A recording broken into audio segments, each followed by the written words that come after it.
Welcome in, everyone, to a Saturday night in downtown Tulsa as the Tulsa Roughnecks play host to Phoenix Rising FC tonight here in the USL Championship. Welcome in, everyone. I'm Jeremy Poplin, joined by Troy Tokarczyk. As we get set for tonight's match, we'll give you a little bit of a recap of Wednesday night's 3-1 loss for the Roughnecks against Los Dos, Coach.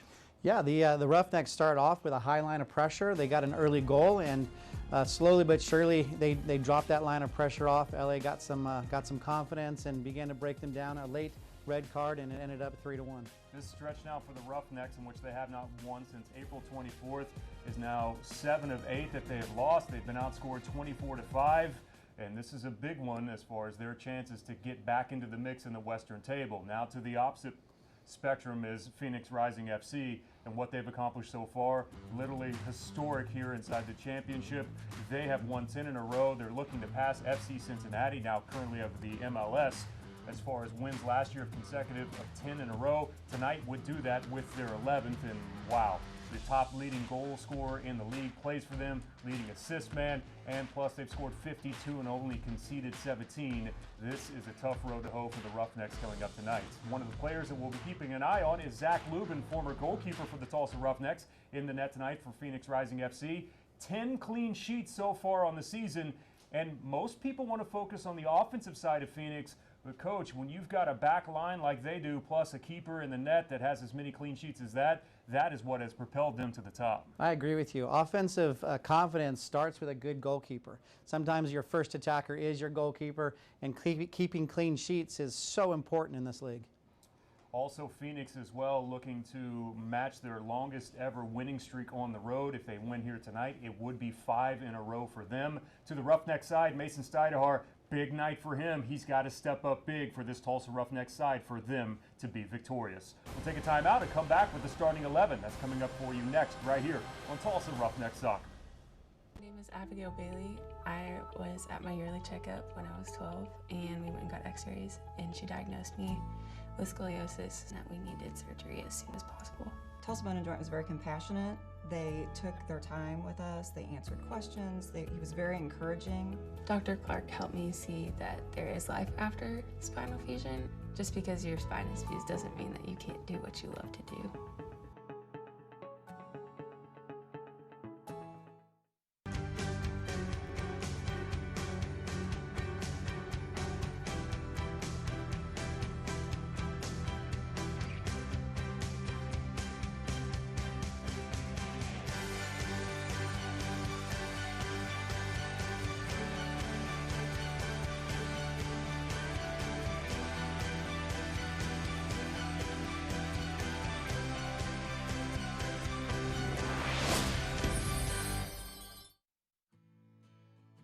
I'm Chad Smith with Becco Contractors.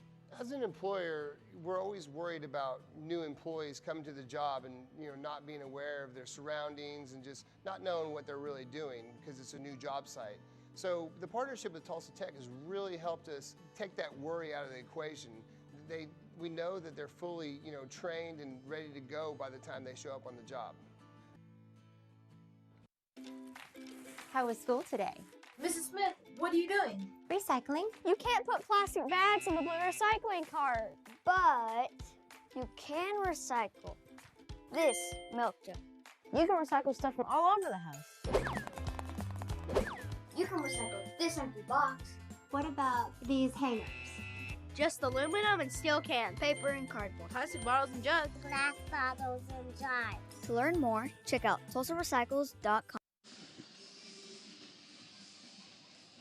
There you see the skyline from downtown Tulsa here this evening at 1-0 Field as we welcome you in to tonight's match with the Roughnecks hosting Phoenix Rising FC. It's the 10th all-time meeting between these two sides, 4-4-1, with Phoenix winning the last 4. And here's a look at the visitors lineup, top of the table in the West. And it all starts with that trio up top with John Fleming and Asante.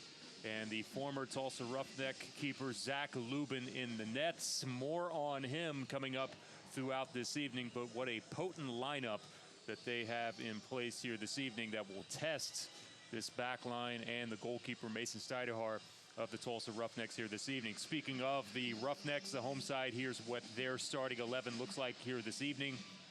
with Stuyvesant needing a giant performance here tonight, and the pressure all on that back line with Sheldon and Cyprian Hedrick, the captain. Alan Roberts also in the mix, and Brian Reyes getting the start tonight across the back line. And Coach Troy Chikarchik, you look at Mom Premier from what we saw last Wednesday, along with Yanu Silva now getting the start here this evening.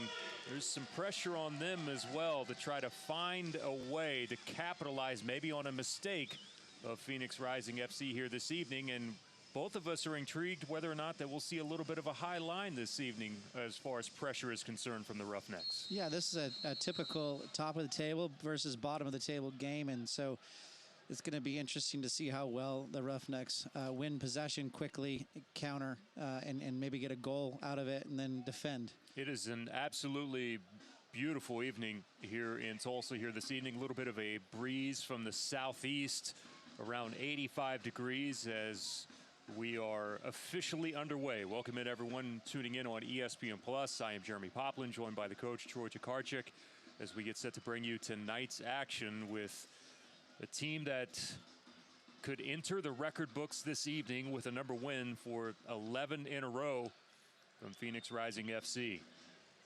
Roughnecks looking for that win for the first time since April 24th, the 2-0 win against the Colorado Springs Switchbacks FC. And just looking at the mountains of information and the storylines that are coming out of the Phoenix side, all of them from the positive aspects. This is a team that is clicking on all cylinders. And right now, I mean, you're starting to look at if they find a way here this evening to come away with 3 points, considering what the rest of the table in the West looks like. Yeah, there's a team that have 2 games in hand, but Phoenix could be multiple points in front of them and clear it at the top. Yeah, absolutely. They're coming off of their largest margin of victory in franchise history with a 6-0 win over Austin. They're just hitting on all cylinders right now. Another victory at Dollar Beer Nights. They are now 12-0 in the history of Dollar Beer Nights there in Phoenix. And the Roughnecks fell victim to one of those Dollar Beer Nights earlier this year, June 7th, in the 5-0 victory for Phoenix Rising FC, as Stuyvesant sends this one searching forward and settled there at the back line, and a ball sprayed out wide now looking for Asante. Initially, it looks like Phoenix is really going to try to find that space behind the Roughnecks back line. Our referee tonight, Eric Tattersall in the middle. Jack Ryan Feldman, Michael Kapp are the assistants. And our fourth official this evening is Luis Tribaldo.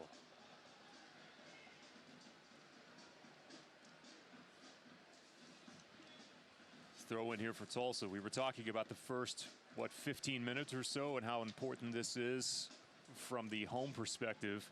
Try to get that feel. There's kind of this sense that you don't want Wednesday night to have any sort of hangover effect at the early start of this game, considering the opponent that you have in. Exactly.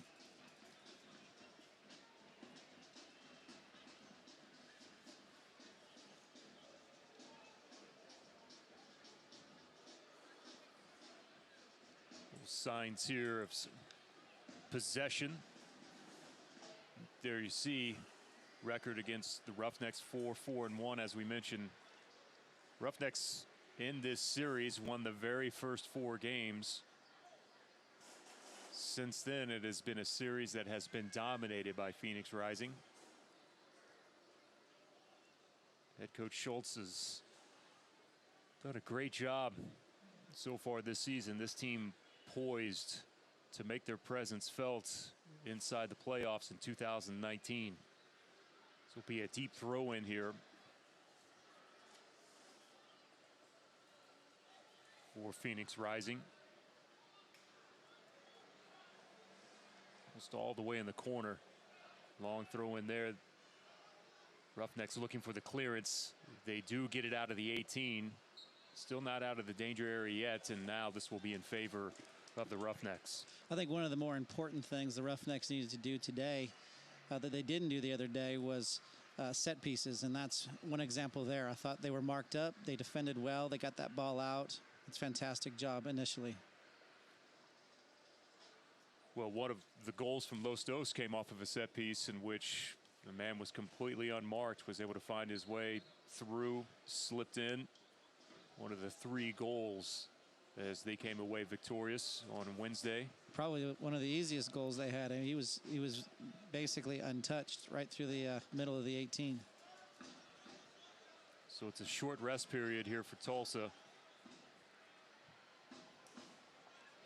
Down to Silva fighting there against the defender, Amadou Dia. Dia's the minutes leader with over 1,530 minutes so far coming into tonight. There's John. Nice ball played forward here.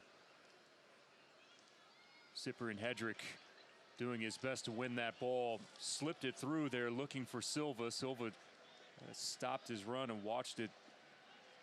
If they could have connected on that pass, they had numbers going forward at that point in time. That was Musa who was the man making the run through the middle.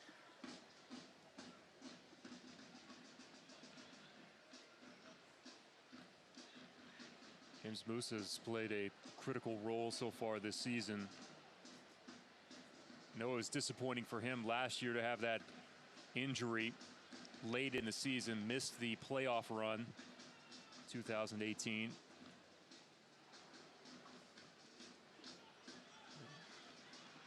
This is the type of situation that Tulsa has to take advantage of. A giveaway like that, Altamirano has some space there at midfield, had numbers moving forward, and now they've got to be careful because quickly Phoenix rising on the counter, and that one not the best effort in the world that we've seen. Sent over the byline, and Mason Stidehar there saying, all right, and everyone let's settle down now. It was a great win in the middle, but then when they went to look behind, they didn't find that space behind. They found it underneath, and it was easily intercepted, and then they were countered. Doumbouya immediately, after that ball was off of his boot, realized his mistake. It is good to see him back out there. He did have an injury in their last match against Austin. Austin Ledbetter was subbed in his place. There were questions about whether or not that Doumbouya would actually be in the starting 11 here this evening, but he was training from throughout the week. Stidehar's long ball looking for Silva. We will see that as one of the primary methods of attack tonight from the Roughnecks, is trying to play through number 99. Difficult time as Yanu was subbed in last Wednesday, trying to play balls to his feet. Most of those were in the air. Mala so far has done a decent job here in the opening moments.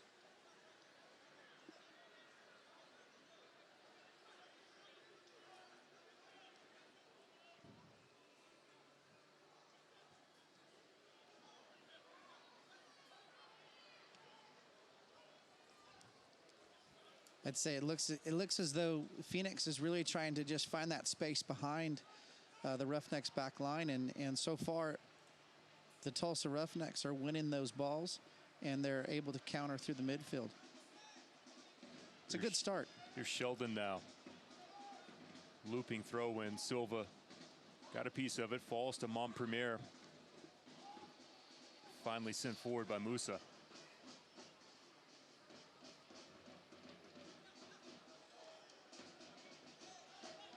Referee says play on.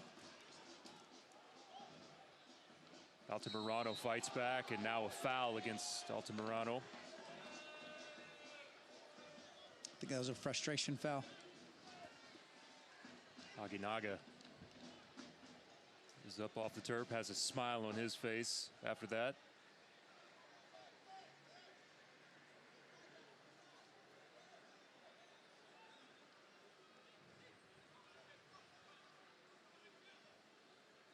Wednesday, by this point, the Roughnecks had a 1-0 lead over Los Dos after the goal in the 3rd minute from Rodrigo da Costa, his 7th so far on the season.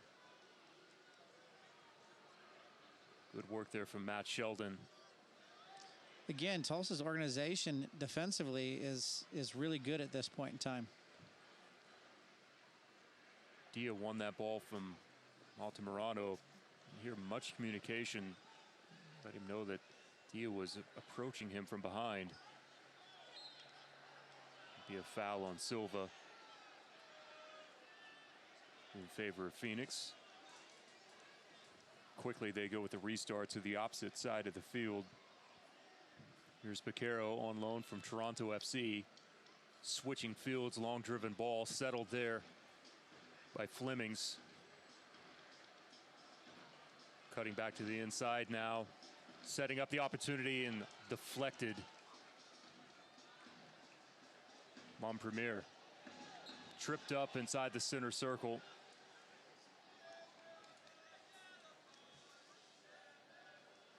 Farrell guilty of that foul. No worries though, allows the defense a chance to reset.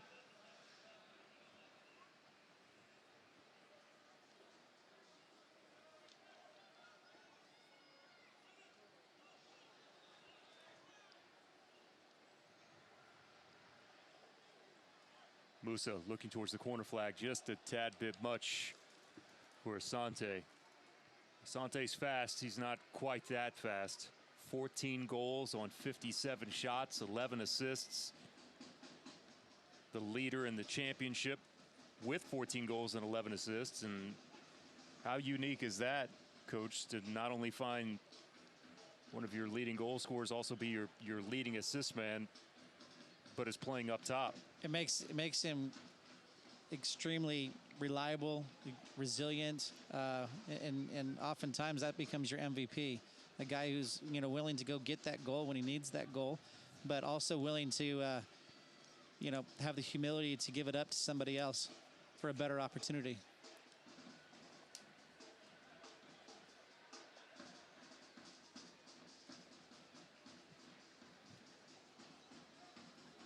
Roughnecks surrounding Phoenix there with some pressure. Here's Montpremier, who's on, runs onto it, has a chance now. 1v1 versus Lubin, and Lubin with the left-footed save.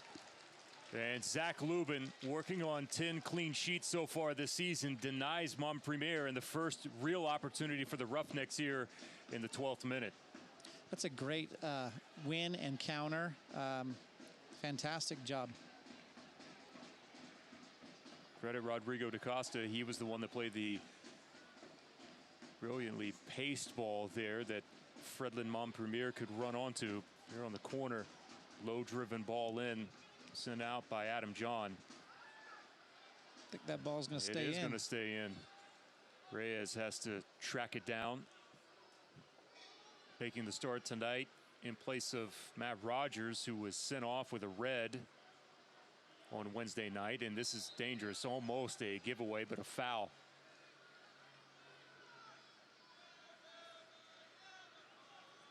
Cyprian Hedrick's going to be okay.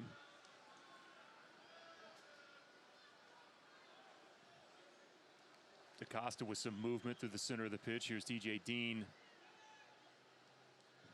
DJ's ball knocked down by John. Contact there, almost in the center of the pitch. This is a dangerous area here in the 13th. Any more of this soccer on this level, it's all about those set pieces. Defending them well, but also scoring. See here on the replay. Hard foul here. The one area that we have neglected so far is because of the sun setting and the way the stadium sets. This is where Stuydehaar not only has to deal with this set piece, but he also has to deal with the sun that has not dipped down over the back side of the field here at One Oak.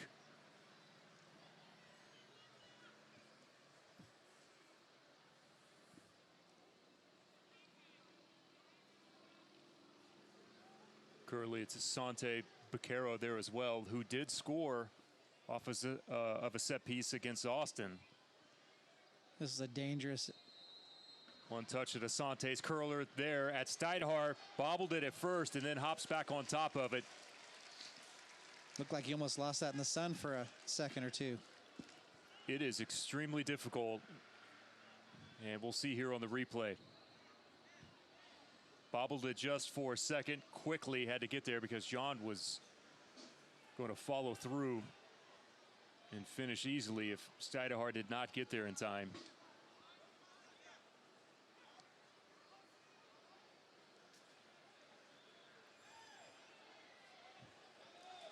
Resende. Silva. Good hard challenge inside the box from Farrell. It's a corner kick. And a corner now coming up off of the deflection. Better from the Roughnecks. Like that challenge coming over from Farrell. Just enough to knock Silva away.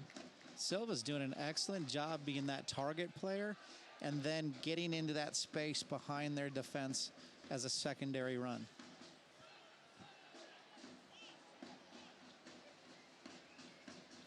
Costa leading goal scorer, or tied for the lead with Luca Lobo with 7 so far here in 2019. Left-footed ball here, looking for a run, curling. Out to Reyes. Reyes' attempt is wide of frame. Good effort here in the 16th.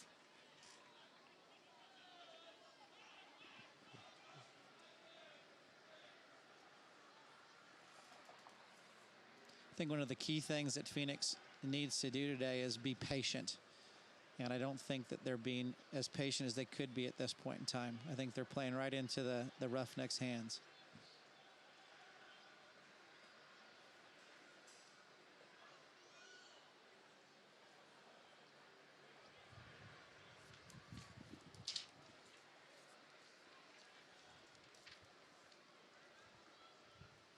Has been something at times in which they have shown signs of incredible patience, and I think Austin was a prime example of that in that last match, and then the explosion there in the second half.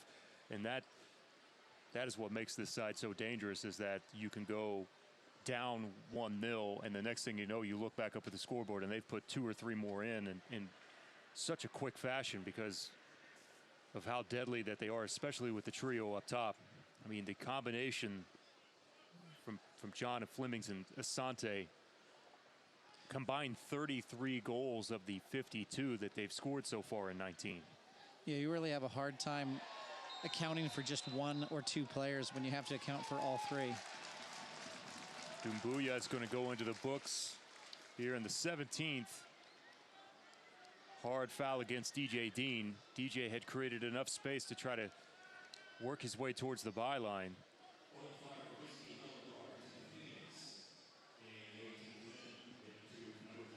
The Roughnecks couldn't have asked for a better start. They're extremely organized defensively, and they've gotten a few of these little attacks in here, exposing that space behind that back line of Phoenix.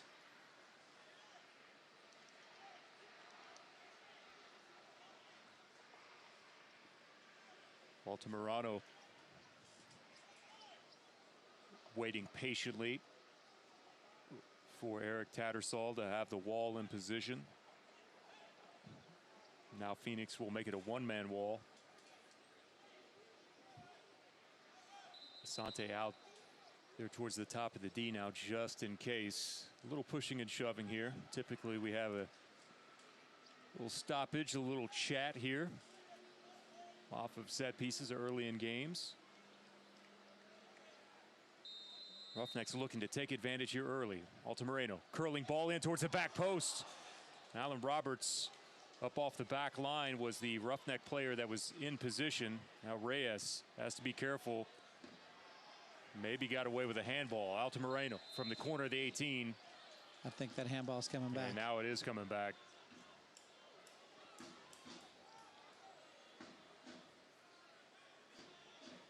So Reyes wanting to know exactly who made that.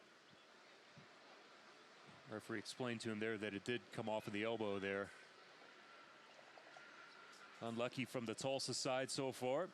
Don't forget, you can tune into ESPN3 on July 31st for a Wednesday night's contest in the land of enchantment. 2 of USL's newest clubs battle for playoff positioning. El Paso Locomotive FC travels to New Mexico United. See it all July 31st on Wednesday Night Soccer on ESPN3.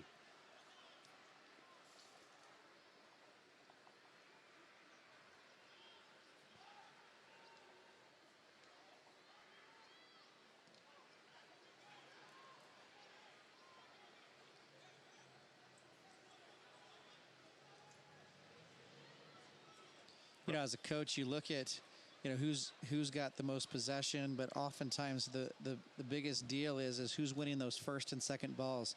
And it looks to me like Tulsa's winning their fair share of those first and second balls. Even when they lose that first ball, they're seeming to get on that second ball.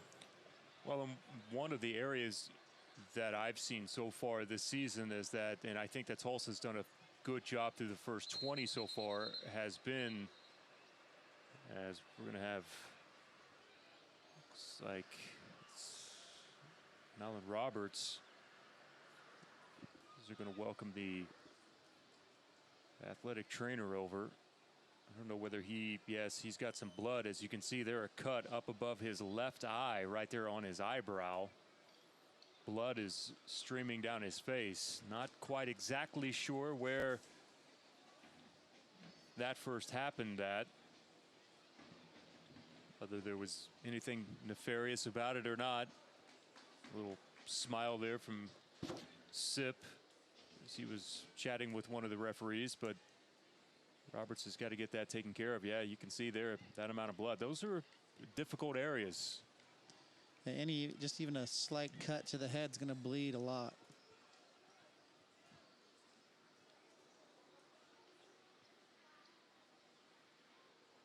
I'm going to wipe it off of his hands there. Referee is checking to find out exactly how that happened.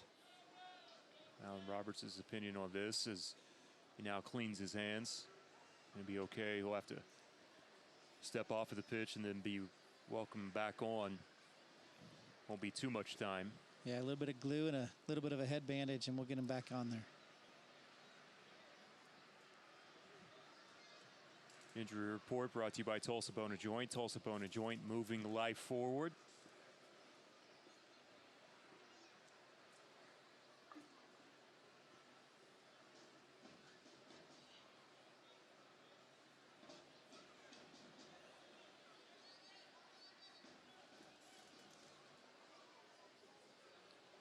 Back to my point about the midfield, is that at times this year, I think we've all been a tad bit critical of the central part of that Tulsa midfield. And so far here tonight, I feel like that this might have been their best 20 minutes that we've seen so far, at least in the last 10 matches. Yeah, they look like they're, you know, on offense, they're connecting passes, and then defensively, they look like they're very organized,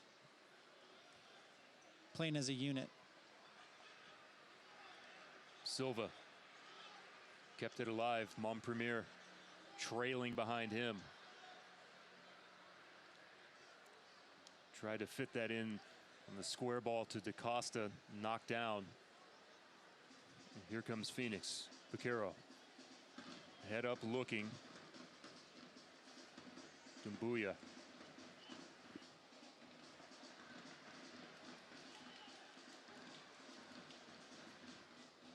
Haven't been able to link up too many times so far with Samuel there on the right flank. That's where the majority of their attacks so far here in the early going has come from. Yeah, the organized back line of the Roughnecks is definitely frustrating Phoenix.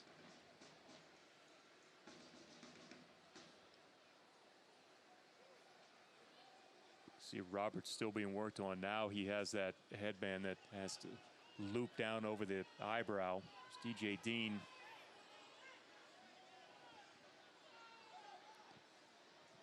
DJ Dean, the youngster here from a local high school, Tulsa Union. This is a bad giveaway.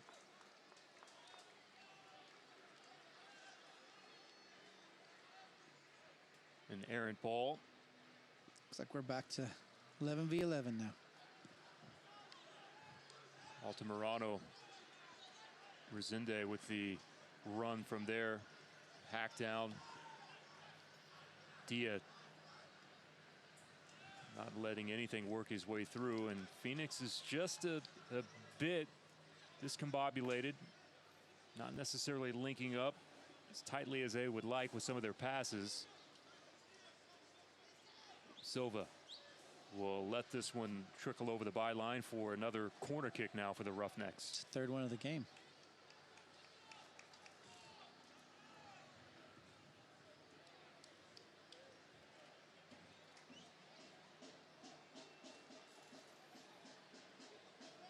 Majority of the Tulsa goals in the early part of the season came off of set pieces, especially corner kicks.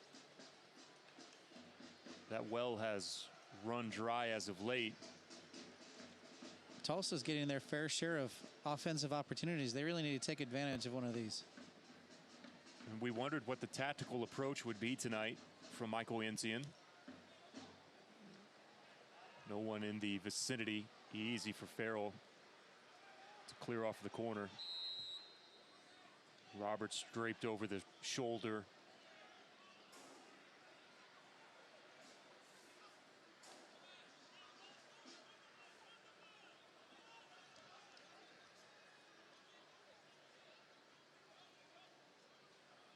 It's a good ball. Aginaga dump it towards the corner.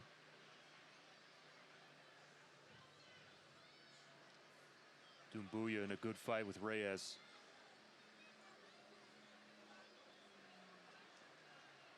Assistant says in favor of Phoenix.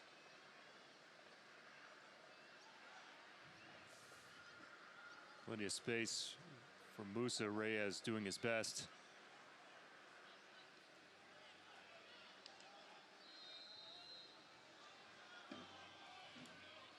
And now a foul. Back to the original spot. This one on Silva.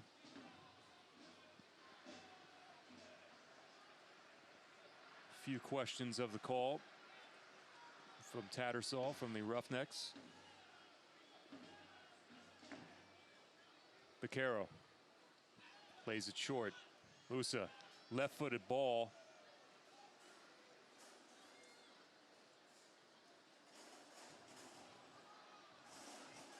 Montpremier just ran directly into Beccaro there. Had DJ Dean on the touchline.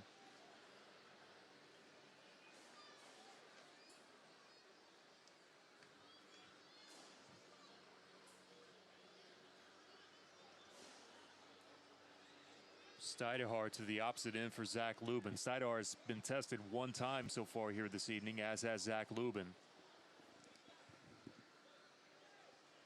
Lubin, of course, the Bozeman, Montana native. Spent 2015 here with the Roughnecks.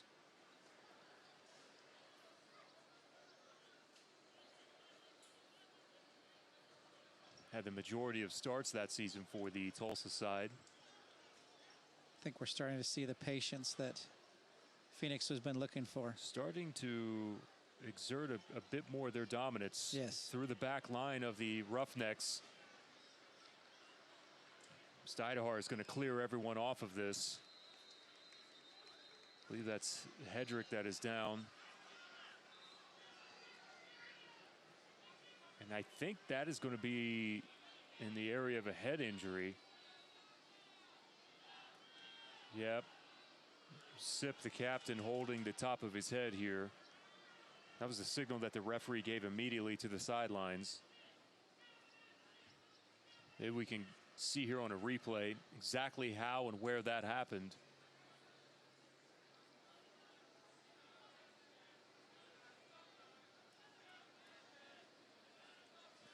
Dia did with a great job from that back line,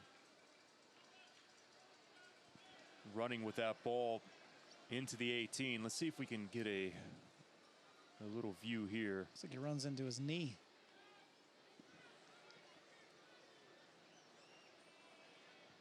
Yeah, I think he did. Aginaga's knee, I think, is what made contact with the back of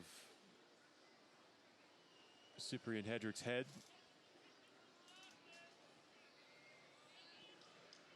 Well, and that's one of the last people that you want to see right now. Yeah, he's one of the few that's, 20 games played, 20 games started on the season. He's kind of your anchor.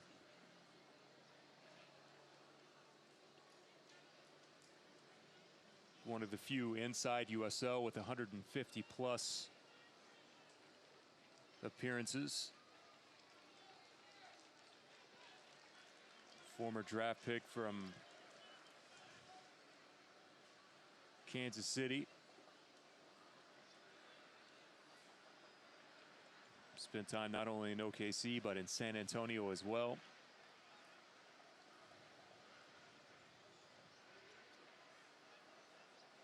Looks like he's going to be okay.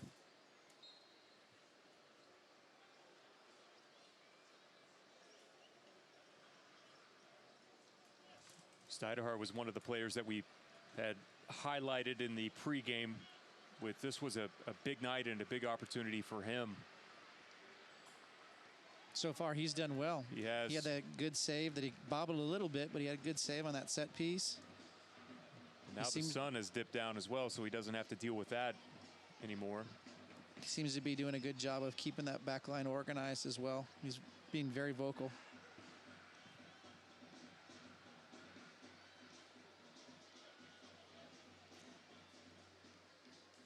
It's pretty amazing to see the growth of a player like Zach Lubin, who in 2015, as we mentioned, on Premier now, a win here at midfield with Altamirano.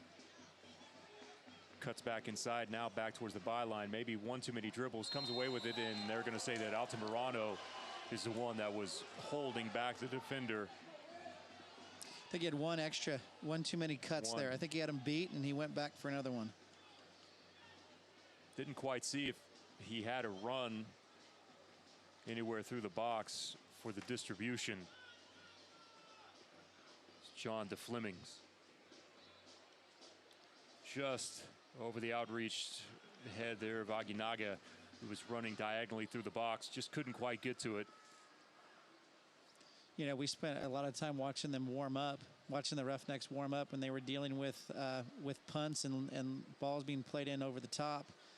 Right around midfield, and they were heading those balls down to their central midfielders. And that's exactly what they've been doing. You can tell that they've watched some film, and they have a pretty good game plan going. Samuel looking for Adam John, settles with the chest, little back heel there. Just enough from Alan Roberts to keep it away. And now off to the races, Montpremier. Two defenders chasing him. Montpremier into the 18, pulls it back. Now looking, has DJ Dean for help. Also Resende, not much on it from Resende as Lubin is up to the challenge, and quickly they'll roll it through the center of the pitch with Baquero. That counterattack's fantastic. 2-3 touches in there at the other end of the field. It was a good job, though, of tracking back from Phoenix there with Farrell, and also on the outside with Dumbuya. Yeah, they shut that counterattack down with confidence.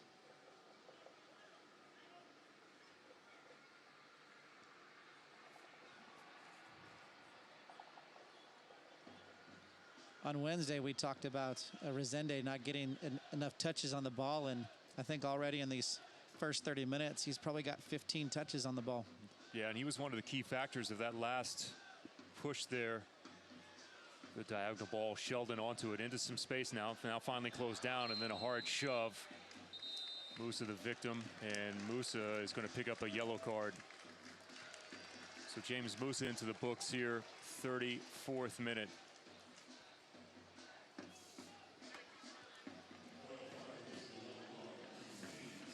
Watch here. Rough foul, Sheldon's okay. 2 goals on the season so far for James.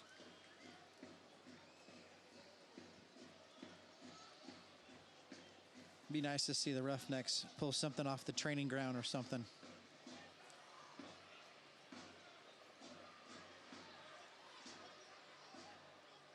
And another opportunity here on the set piece. DJ Dean trying to make himself familiar there on the end of the wall, sliding in. That'll be illegal next year. That is one of the changes. One of the new rules.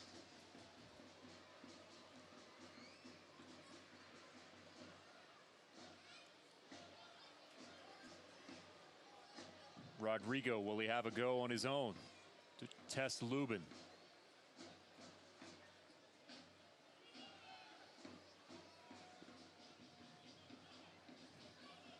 near post is inviting. Curling there towards the back post. It was a design run from Sheldon. Just couldn't get anything on it. Tell that that was a play that they had indeed in their back pocket. Sheldon could not get there in enough time. 35th minute.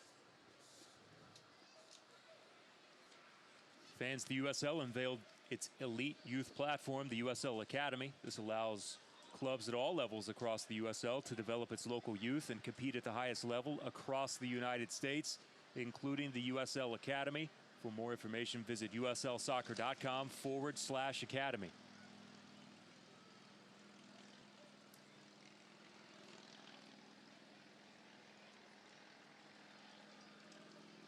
A couple times that Phoenix has moved that ball side to side, they've done a pretty good job of finding a way through that Tulsa Roughneck defense.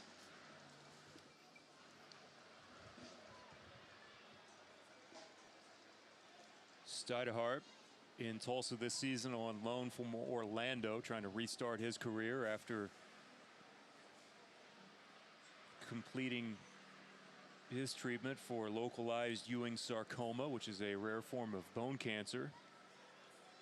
Montpremier with the turn away from the defense, cuts back to the inside, right-footed attempt. No trouble for Zach Lubin. Quickly sprints to the edge of the 18.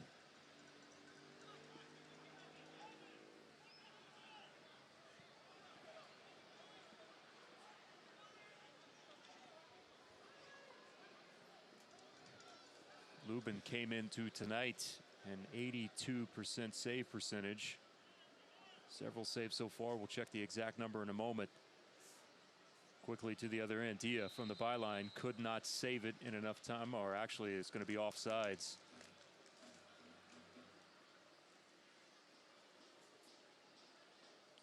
So far tonight, Phoenix setting at 59% possession rate compared to Tulsa's 40%.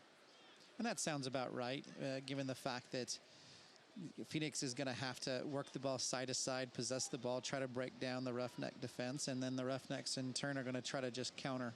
So that makes pretty good sense.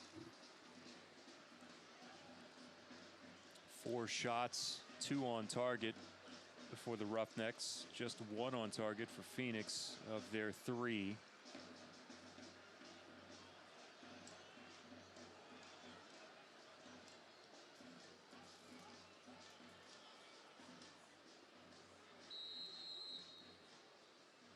Foul up top on Flemings.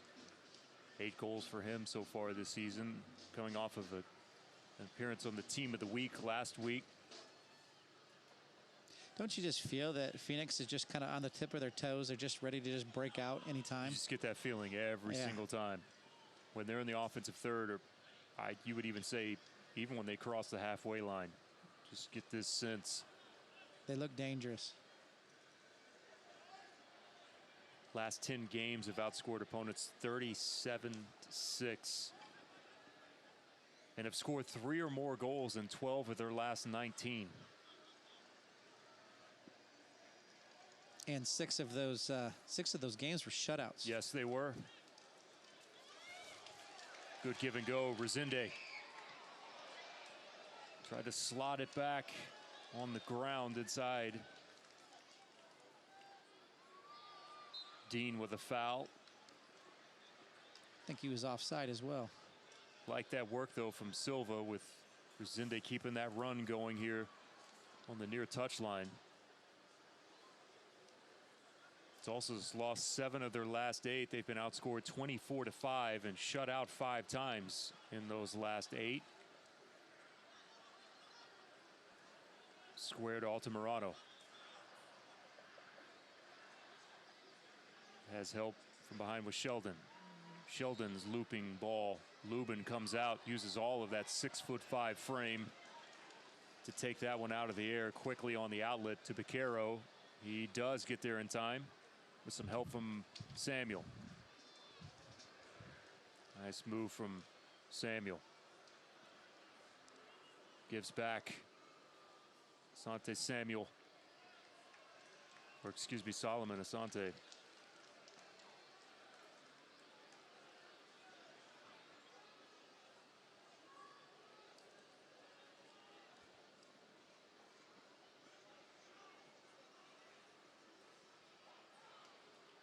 Looked like that was a missed opportunity. That was a good ball played in. That was the best bit of work that we've seen on that side of the field in quite some time from Phoenix. It was all from Asante and Baquero to put them in position. Just could not finish with the header. DJ Dean trying to keep that one alive, unable to do so.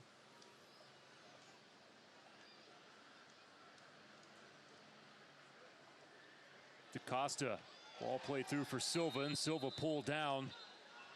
It's third yellow of the half. And now another card issued, this time to Farrell. He goes into the books. 41st.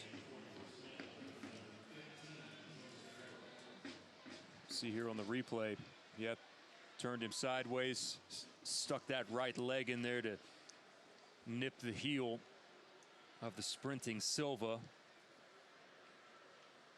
I said this a few minutes back, I'll say it again. Tulsa's getting their fair share of offensive opportunities. They really need to take advantage of one of these, especially against such a high power offense as Phoenix has.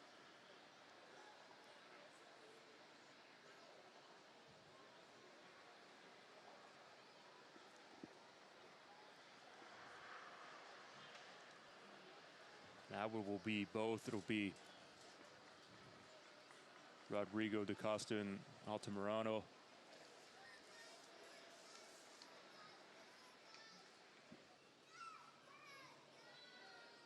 Christian, by the way, has 4 goals so far this season. He's played over 1,600 minutes. And he will give it a go in this one. Sent not only over the top of the crossbar, but wide of frame. And the Roughnecks are turned away again.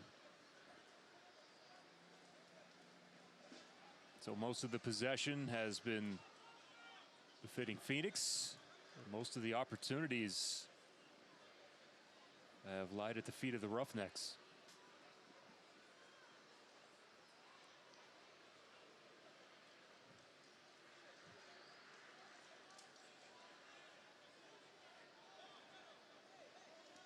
Silva's fight to just get on that first ball, I believe he's the game changer right now. I said earlier that that's where they were going to try to funnel most of their attack through, and that is exactly what they've done so far.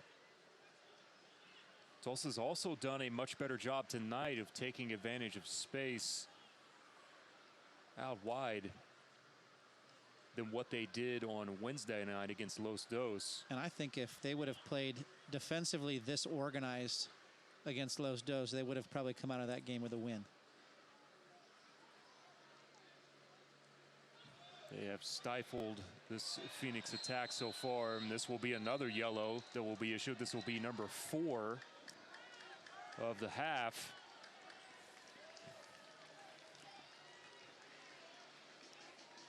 Aguinaga now goes in at the 44th.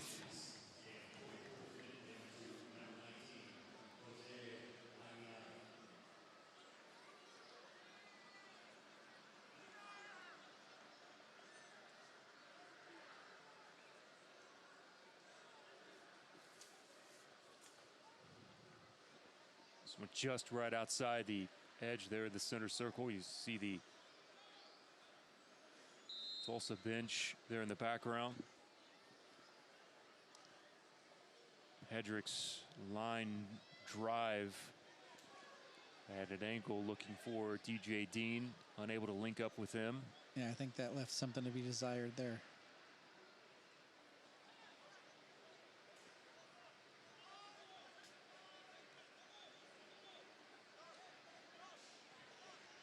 Waiting to see exactly how much stoppage time will be added. We'll have in the neighborhood of about 3.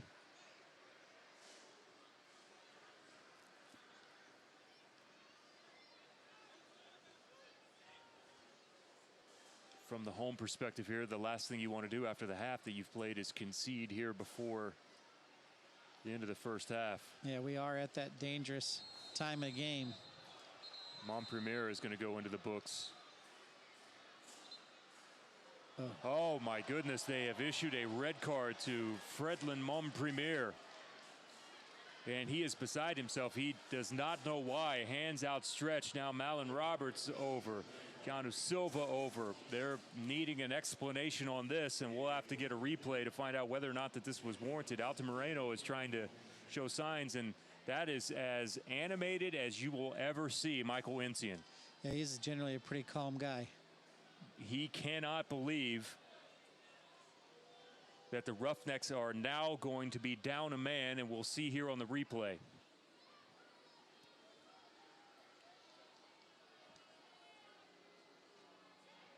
And maybe we can get another look at it. Yeah, that might have to be slow motion there. Maybe his second foot caught him high. Musa is still down. Doesn't look to be in a considerable amount of pain. Let's see. Scissors with the back leg, I think he maybe. did try to. That could be the only thing there, is that scissor action coming through there on the back leg. The initial one, though, not even remotely close to that, but the referee had to be zeroing in on that action there. Yeah, I think it's that trail leg scissoring. Still an incredibly difficult one, and such a. And we're looking at this from also being able to slow it down. I think that's exactly what that was. Right there to the back of the calf, and you see Musa go down, and that's the area that he's grabbing there. So still, at that point in time, I have a hard time thinking that official has to make such a dramatic impact in a game. And not only that, from his position, he's not watching that from behind either. He's standing in front of that, so you wonder what his line of sight was on it. Well, and I don't think there's anything malicious in the game that's before that. I have a hard time with that.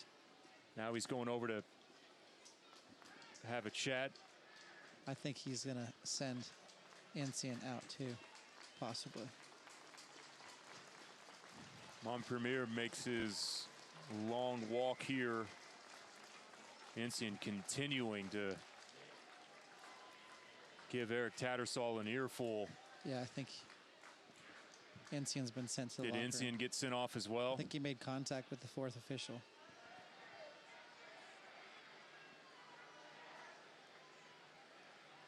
And as we mentioned, that was the most animated that I have ever seen Michael Incian now. And since he has taken over not only last year, halfway through the year, but also here in 2019, I've never seen him that angry. Well, we're still in a 0-0 game. The Roughnecks are definitely still in this. Just have to change tactics a bit.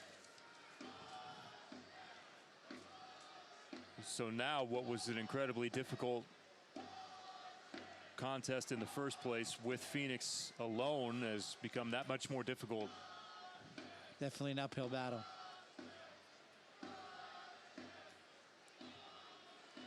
Beccaro. Wonder how much more that's going to add to stoppage time for this half. I think they said they flashed 5 minutes up on the board now for a total. So they were going to add 2 more to it. Beccaro. DaCosta. They're in front of Asante.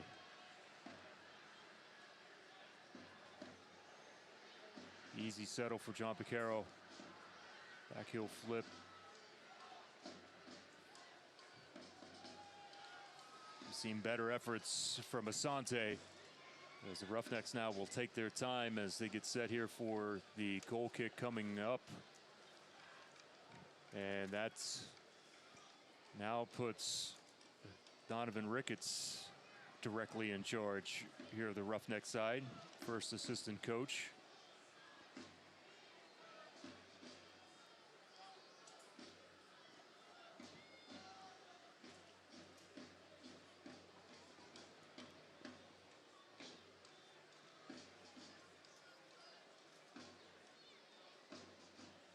Silva continuing to fight, and that will be a foul here.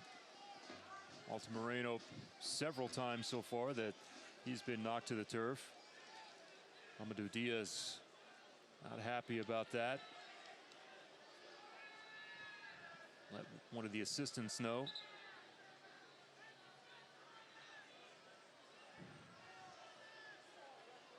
Referee is precise about his ball placements this evening.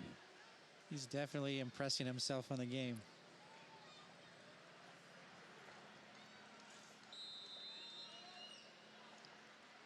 DaCosta curling ball towards the far post. Header was there. Oh, across the face of the goal. What a ball. That was Malin Roberts up from the back line. Golden opportunity there. And that will do it for the first half. Scoreless between a team at the top of the table in the West. Let's look at this replay. Beautiful ball from Rodrigo DaCosta, and Cyprian Hedrick also was the closest player that was there through the center of the box. And you see now some of the Roughnecks assistants still getting their piece in now after Michael Encian has been sent off. Well, this one is going to be interesting here in the second half.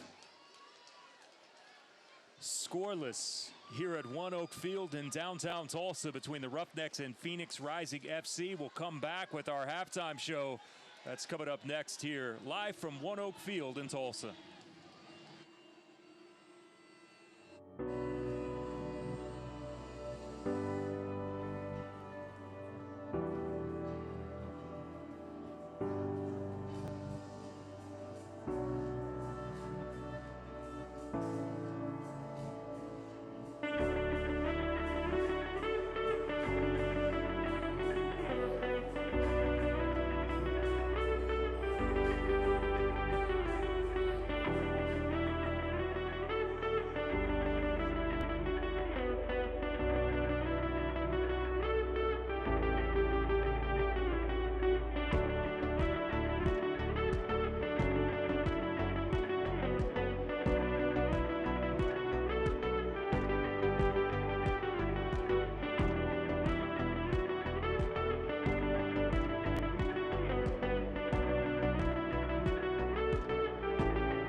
My name's Sean Riley. I'm a practicing chiropractor in Tulsa, Oklahoma. I've been fortunate to practice for 19 years, owner-operator of the integrated facility Tulsa Spine and Rehab.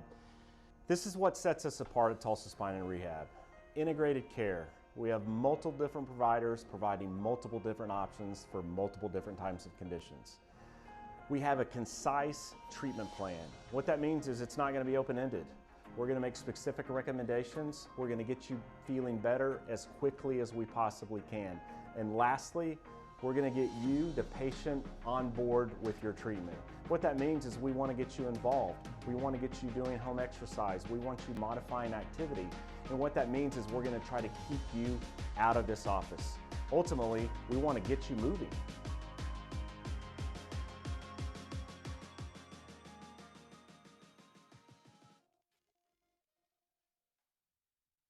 My name is Abigail Bailey. I was at my yearly checkup when I was 12, and we went and got x-rays, and she diagnosed me with scoliosis and that we needed surgery as soon as possible. Tulsa Bone and Joint was very compassionate. They took their time with us. They answered questions. He was very encouraging. Dr. Clark helped me see that there is life after spinal fusion. Just because your spine is fused doesn't mean that you can't do what you love to do.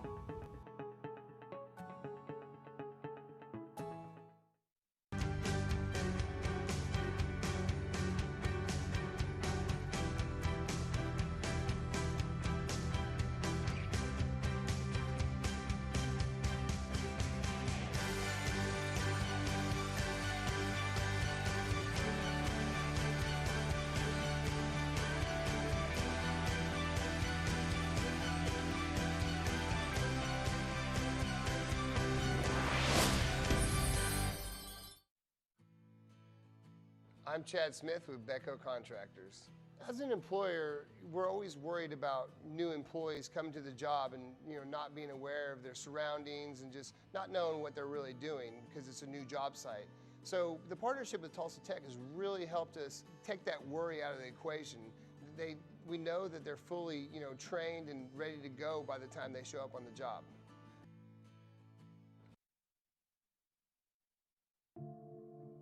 What does it take to be a champion?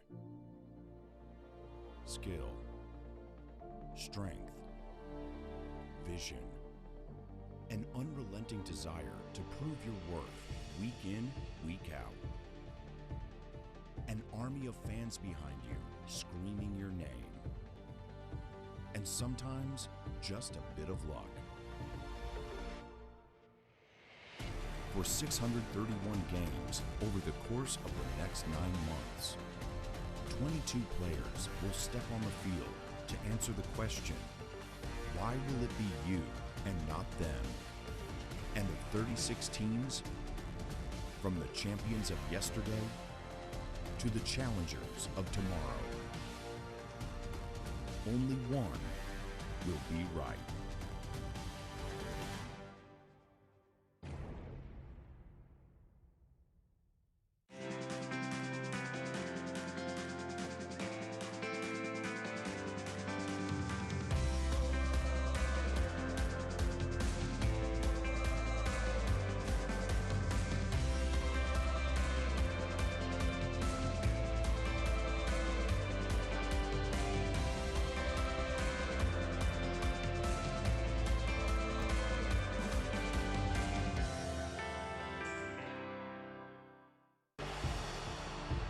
It's Freighter! What a hit! Crossing in, it's a goal! Keeps a better knock to William Mizell. Omar Salgado, the hometown hero. Streaking run from Josh Suggs. The cross keeps the better! Another brace! Mower!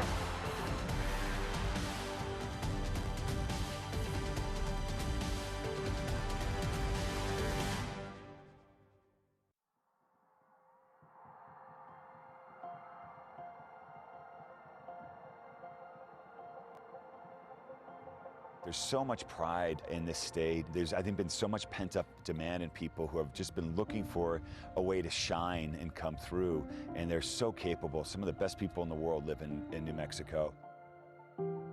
This idea was sort of born from that, why don't we have a section in our stadium that is devoted entirely to the underserved, the underprivileged, maybe kids who would never have the opportunity to come do this, or public servants in our community, firefighters, teachers. It's really about uniting to the community. It's really about seeing positive outcomes for people. When I see a positive outcome for someone and I see someone start to believe in themselves more and understand what their capabilities are, it makes me feel so happy because I think oftentimes people aren't in a situation where they're able to really fully shine. And we have, individually, we have so much inside. It's probably so much more than we're even allowed or think we can give every day. So let's create a platform that gives and encourages giving and encourages community. And I think if we do that, we can make a real change. For example, we have the YMCA coming, so we gave 75 tickets there. There was 150 tickets went to Herman Sanchez Community Center, and then the others went to other kids in the community that really would not have this opportunity. But by the way, if it was gone and someone else wanted to get in, we'd make it happen. It's for everybody. So it's a way to spread goodwill in our own community to the people who need it most. It's not just about a game anymore. New Mexico is really out there making a statement. We wanted everybody from Albuquerque to Santa Fe to the eastern and western corners of the state, southern. You're part of this team. You're part of this family. It's a movement really more than anything else, and we want everyone to know that they're a part of it. That's what our name means, United.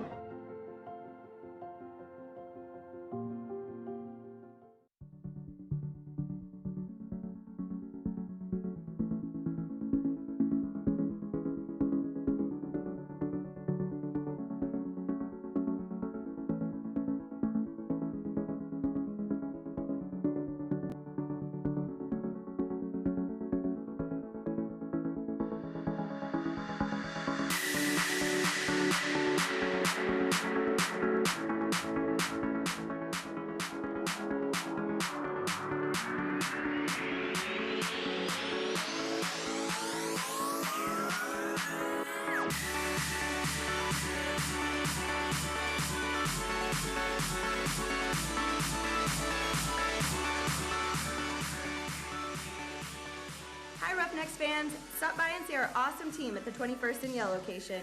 We have your free Roughnecks shirts, the latest phones, and we offer Amazon Prime free on select plans. Come and see us. In about 8th grade, I realized that my knees really were hurting, and I ended up tearing both of my patellar tendons in several places. Dr. Stanley and Tulsa Bone and Joint, he gave us all of our options, explained them, and we knew walking out that we were in the best place possible for her. From a mom's perspective, without Dr. Stanley, without his staff, we would not have been able to give her her senior year.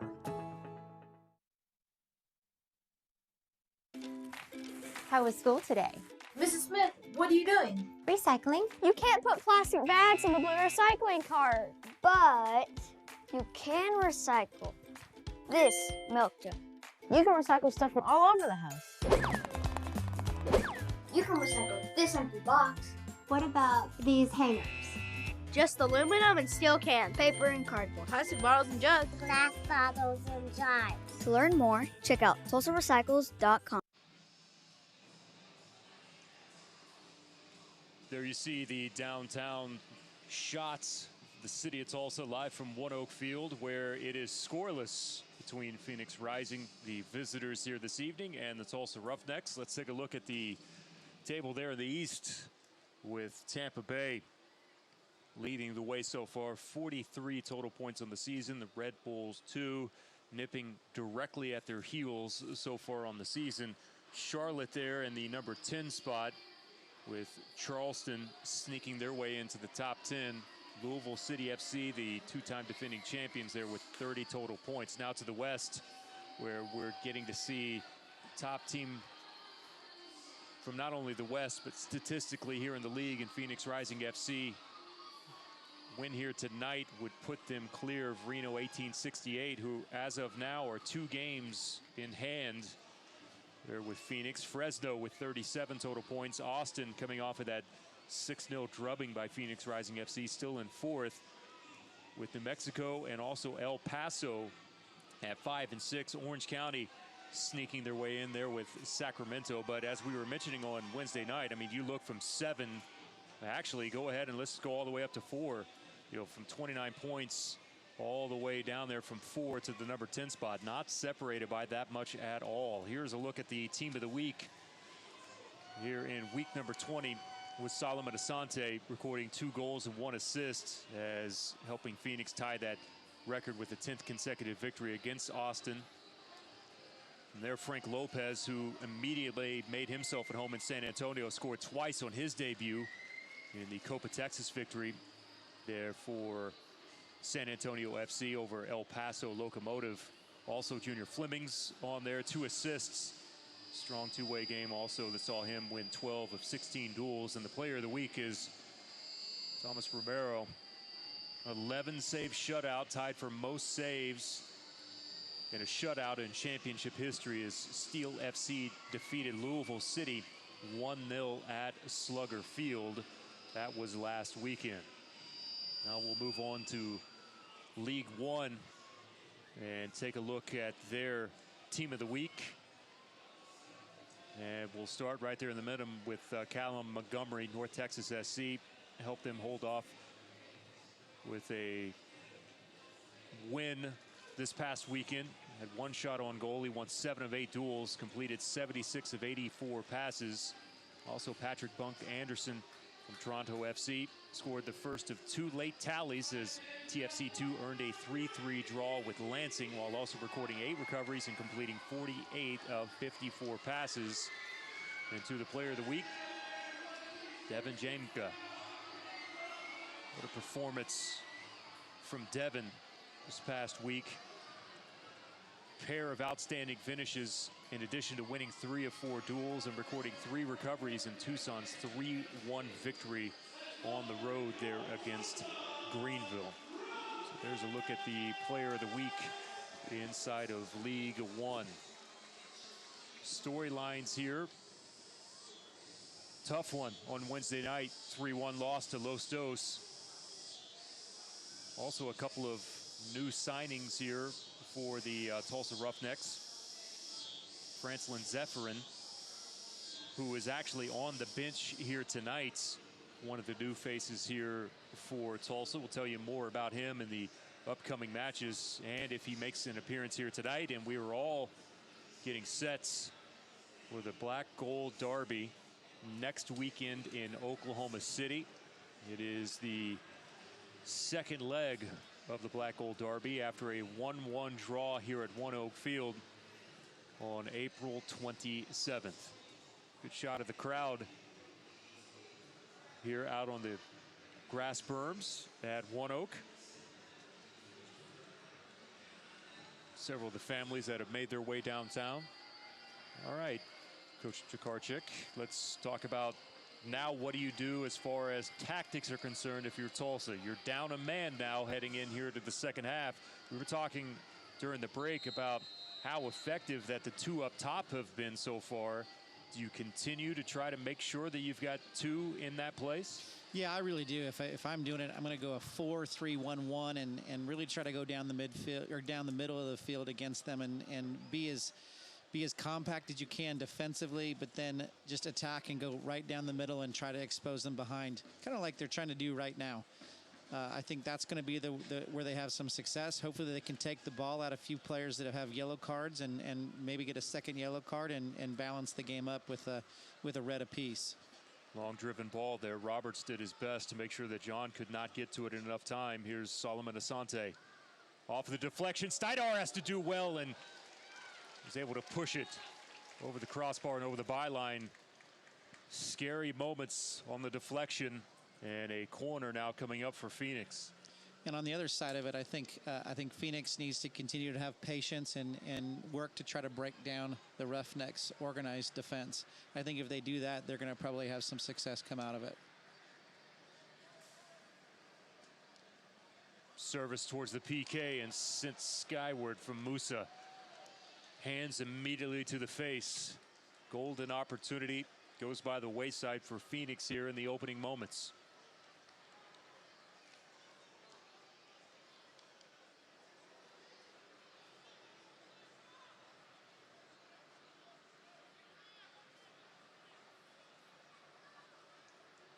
Also from the Phoenix perspective as well, even if you do try to maybe change a few things, if you know how direct down the middle that the Roughnecks have been, you have to see how they're going to come out with their formation here in the second half. So it'll take them a few minutes to adjust to see what Tulsa's doing now down a man. Yeah, absolutely, because really could do it just about any way. They could take another defender and only play three up top or three in the back, or whatever they decide to do, you're going to have to be able to balance that out with your own 11 players.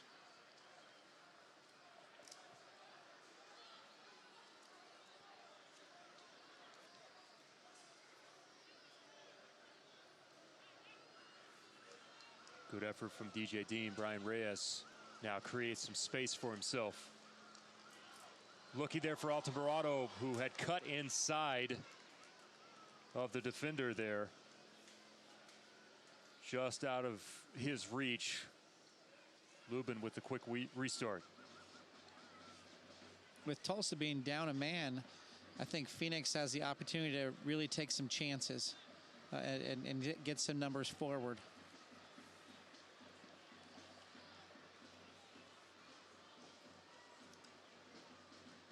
Farrell.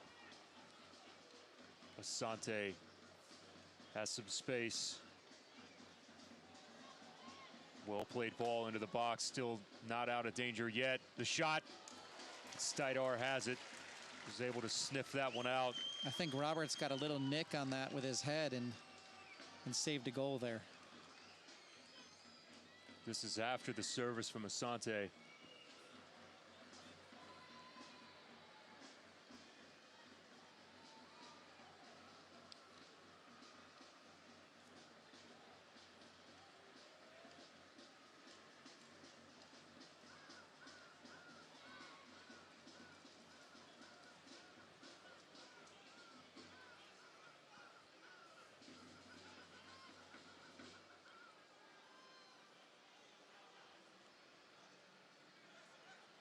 DJ Dean spins away. Poor decision on that pass. Have a go from the outside directly at Stidar. Has it. Naganaga. Tempting fate from distance. Mason's been up to every challenge so far here this evening.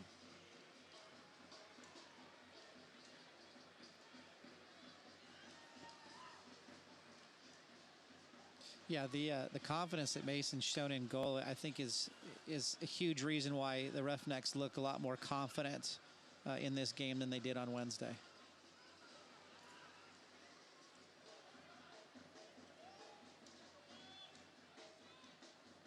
I think they were looking for a little bit more direction towards the corner on that ball from the back line.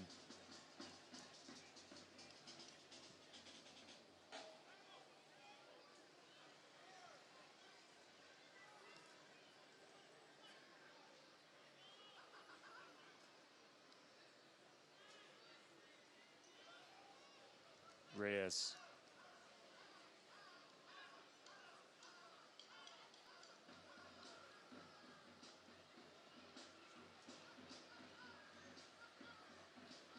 Zinda missed opportunity on the tackle here. Sheldon trying to cut down, and Hedrick sends it over the byline. Not allowing that ball to make its way through on the backside to Adam John.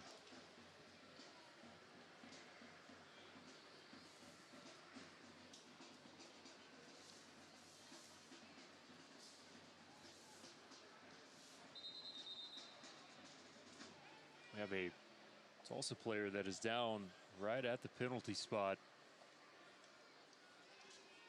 Right around midfield when Fleming got that ball facing goal, he looked like he had some wheels getting that ball down the line.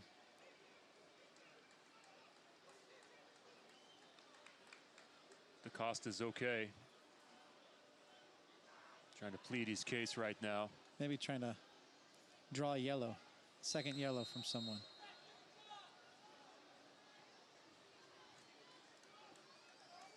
Official has had enough officially now. I think he wants to hear anything more from Rodrigo.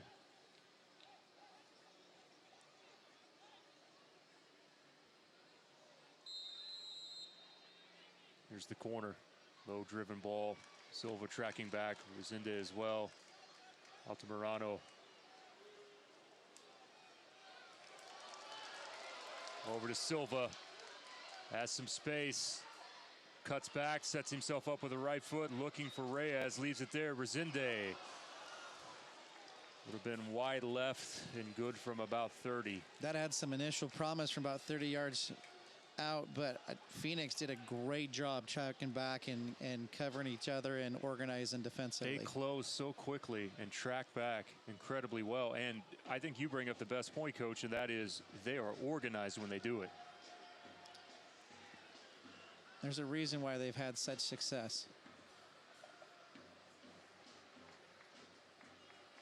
A more promising play from the Tulsa side. Playing with more determination. Even with 10 men down, they're still competing. You know, they could have come out and just kind of given up and laid down, and you know they're giving it their best effort.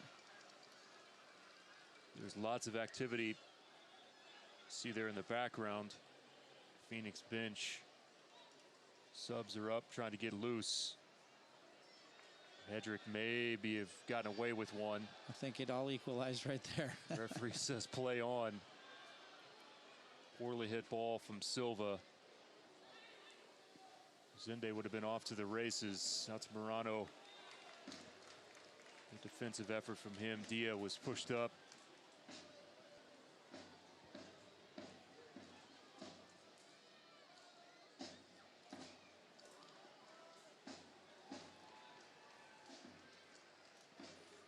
Pressure from Phoenix continues.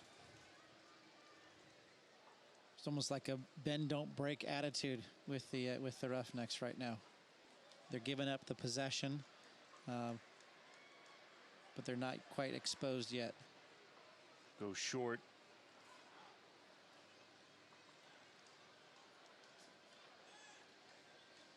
this will be a goal kick now. Select is the official ball supplier of the USL Championship and many of the finest leagues in the world. Since 1947, Select has been the leader in soccer ball quality and innovation. For the latest Select products and special offers, please visit selectsportamerica.com.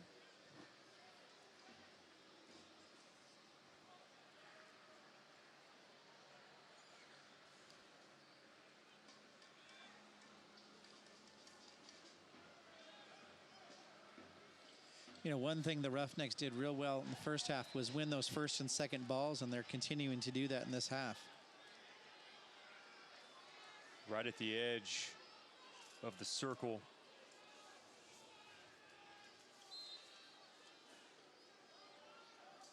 Calvin Resende has been incredibly active. There he is looking for him. Can't leak up on his run. Debuted his first match that he was available to play. Was in the Timbers 2 match. Played the entire 90 minutes. Got a yellow there in the 70th. He's played every minute since. That is the game in which Roughnecks led deep into stoppage time and had a penalty called on them in the 94th minute to take away what would have been a much needed 3 points at that time. And during this stretch, we've talked about how difficult things have been for them. And it's little things like that that start to add up. You have a win taken away here. You know, you go back to the June 1st match with Austin Bold, the 3-2 loss. Roughnecks had a 2-0 lead at that point. It's a hat trick in the second half from Austin that ultimately is the deciding factor. Well, and even just this last Wednesday, they're up 1-0 early in the game, and you know, even when the game was close and they had an opportunity to get themselves back into it, a red card, and now they're down 3-1 and they lose that way.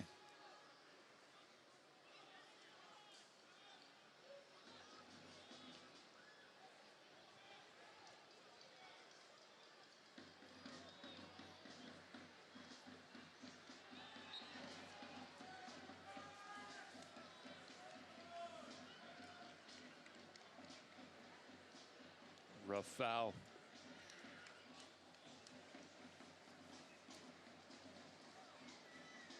Sheldon picks himself up. Probably shouldn't feel this way, as we see here on replay. Fleming's.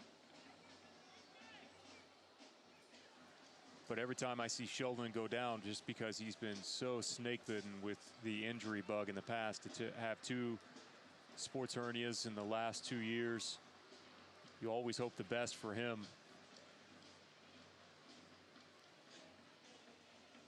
Such a quality guy. It's a good run. Sante, almost an even better ball. How about that for his first touch? That was good movement. Nice diagonal ball in behind.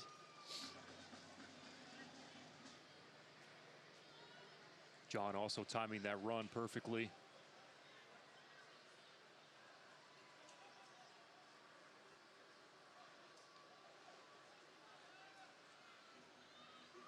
DaCosta.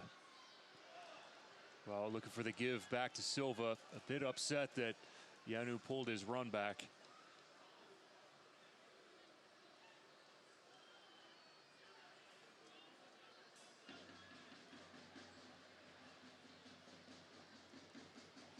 You can tell in the past couple of minutes that Phoenix has picked up their pace a little bit. You know, there's a little bit of a sense of urgency with them now. It's going to be a yellow on Altamirano.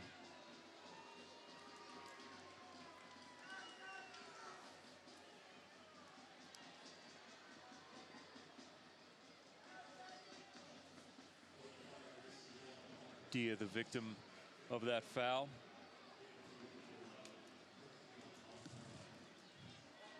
That yellow's got a workout tonight. Down in this corner especially. Now we'll get a chance to see what Phoenix has pulled off their training ground.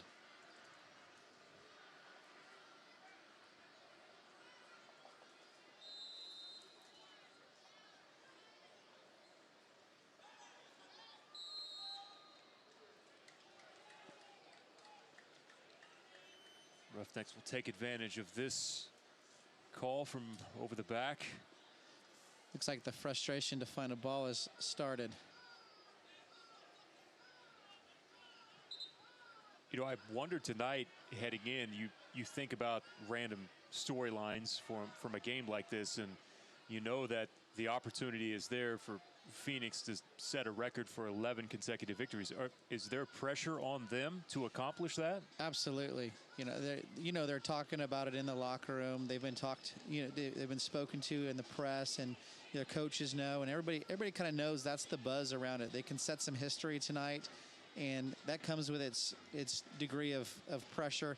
And then against a team like Tulsa, who's going to pack it in, and stay real organized defensively, versus someone like Austin, who probably opened up the game a little bit and allowed them to have more success. Because virtually everyone considered this to be a done deal, that Phoenix was going to come in here and come out with their 11th consecutive victory. There's still ways to go, and ultimately that could happen, but it was a foregone conclusion almost by everyone, including on the USL Championship website, where they do have some predictions on there. Yeah, and it's turned into a typical top of the table versus bottom of the table game where, one team just kind of plays real organized and packed in, and it becomes a very difficult task to break them down. And I think that's what you're seeing Phoenix trying to do, is they're trying to do different things, whether it be an early cross or finding the ball in behind the defense, or just working the ball from side to side, trying to find those opportunities, get some corner kicks. There's been 3 corner kicks just in this first 15 minutes, the second half. They're just slowly trying to break him down, but there is definitely a sense of urgency, and coupled with a lot of pressure. Lambert and Calistri subbed in. More on them here in a moment. A foul here on the back post. It is good to see Joey Calistri back on the pitch here at 1-0 Field, who's spent a very productive year in 2017 here with the Roughnecks, and their run in clinching the first ever playoff berth in the history of the club. Let's take a look at this replay. Yeah, John just using that frame and used both hands to kind of push off there in the back. I think you see the Roughnecks going to balls slower that are out of bounds, getting up slower on fouls. Definitely a little bit of gamesmanship.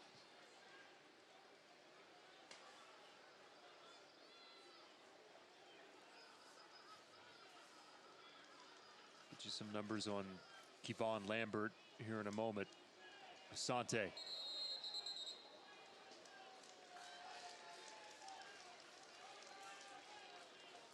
Oh, that was interesting. Wonder if it popped up off of that pitching mound. Yeah, Asante's kind of looks a little surprised. Asking the question himself. Oh, there it was. Yeah, right there at the very end. Looked like it hit one of the seams on the pitching mound and just kind of popped up on him.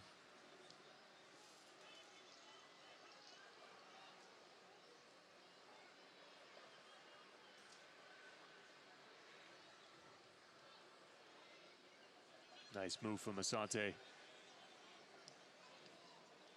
Low ball driven.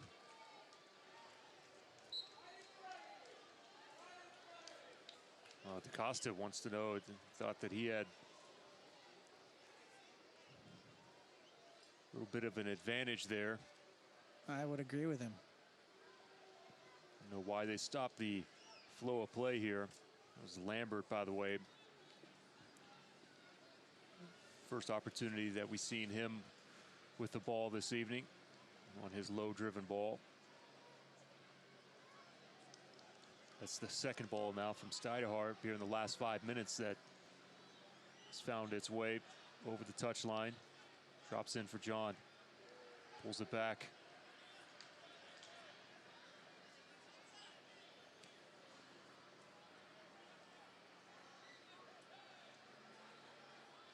Altamirano versus Dia. Pulled down from behind. a +35 goal differential.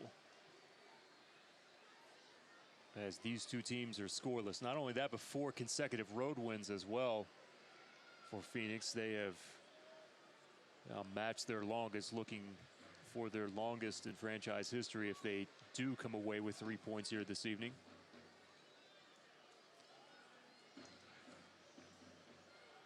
I mean, a lot of people did say it was a foregone conclusion that Phoenix would win this game. When you look at their last 4 meetings, they've Phoenix has outscored the Roughnecks 17-4.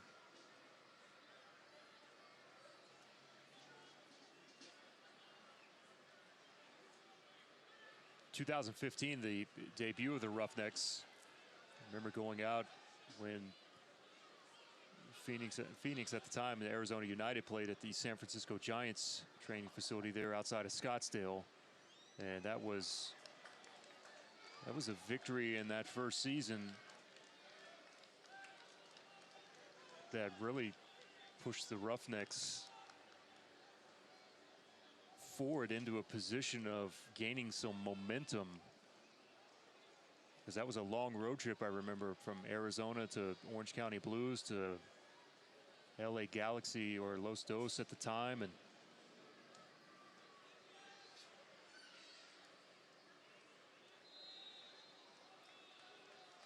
foul here. 66th minute.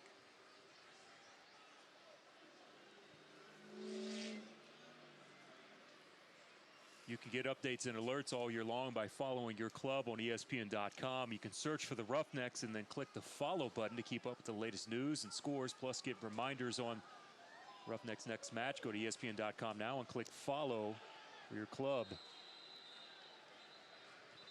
And I think we're going to see another card issued.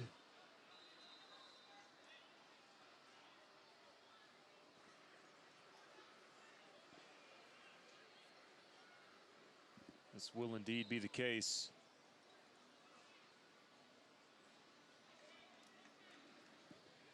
This time to Rodrigo da Costa.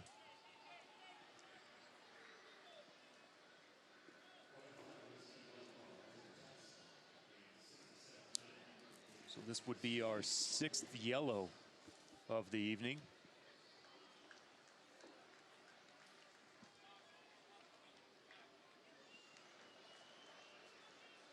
See a replay here.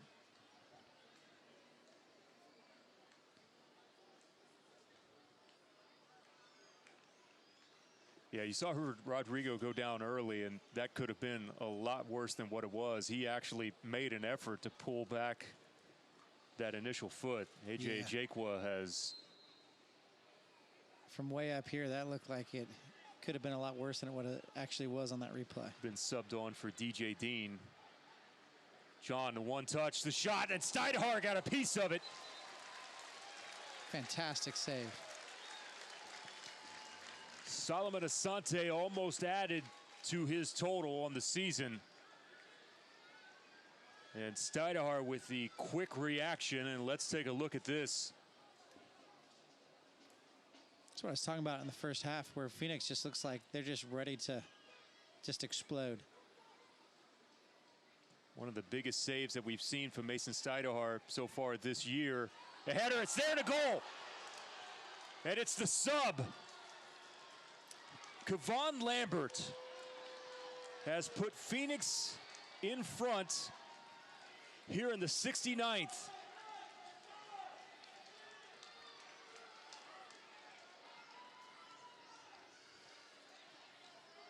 And the elusive goal, the first one of the night, goes to the visitors.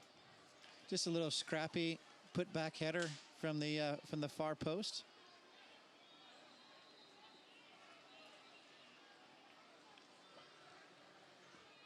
Goal number 2 of the season for Lambert. And just moments after the big save from Steinhardt.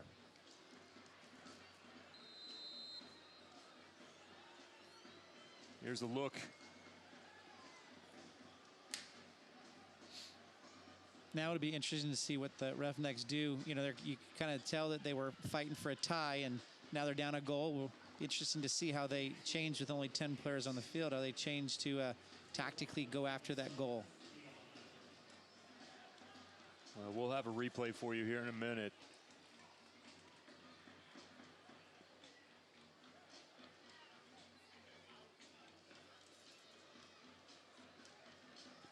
But you had just wondered with the amount of possession ultimately that a team has and playing up a man as well. I mean, they're at 61% as far as possession is concerned when ultimately that one was coming. And you can almost immediately see just it was very calm after that goal, and they felt very comfortable just knocking the ball around and just possessing. I think that pressure to get that elusive first goal was vital for them. Here's a look at it.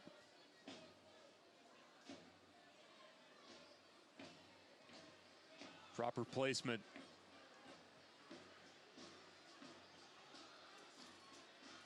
John saw Lambert there.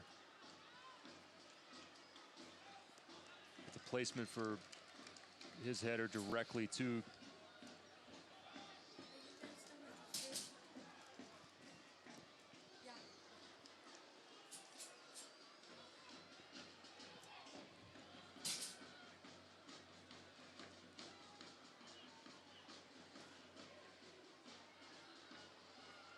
Do the Roughnecks have some magic to level down a man? Had many opportunities in the first half. Haven't quite had that level yet, but still showing signs. Silva.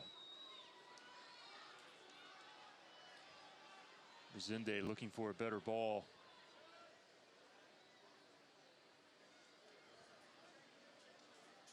And maybe it is a Jaquwa that can provide some magic.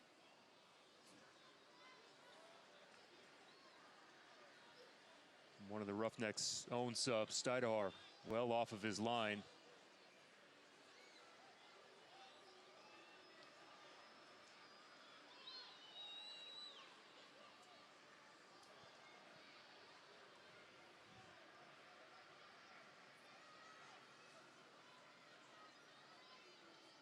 Altamirano,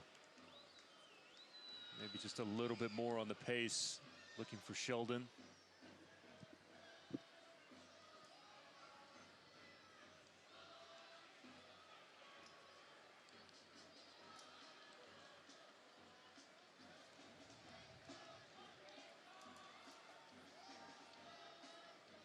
Phoenix showing signs of being quick on that counter as well. Looking for that one ball. They got Fleming that's a flank there to the outside. I think it's going to be a contrast of styles to where the Roughnecks are going to have to expose themselves in the back a little bit to get numbers forward, to have a chance to get a goal, and I think you're going to see that Phoenix is going to try to take advantage of that. Reyes has some space now.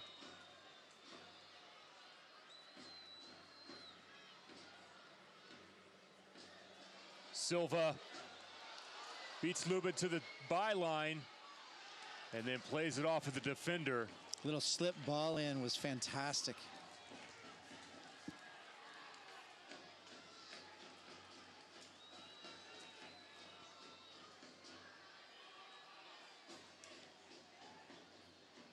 Roughnecks still fighting. Watch this from a Jaquwa. The entire back line of Phoenix was looking to the assistant, looking for that flag to go up, and Silva timed his run perfectly. Easy for Lubin there on the near post.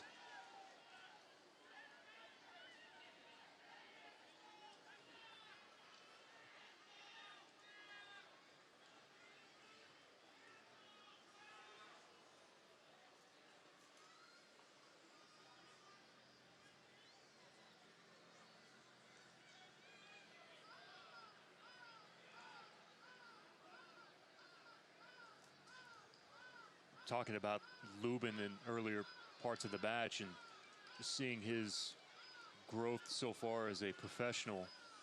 in the position that he's in now here in this league. Ball over the top there. Stidehar misses it initially. Lambert's the super sub. He's getting in behind. He He's is. Getting the goal. He's getting that ball there was brilliant across the middle. Uses that lanky frame quite well. Calistri. Haven't had a chance to call his name much.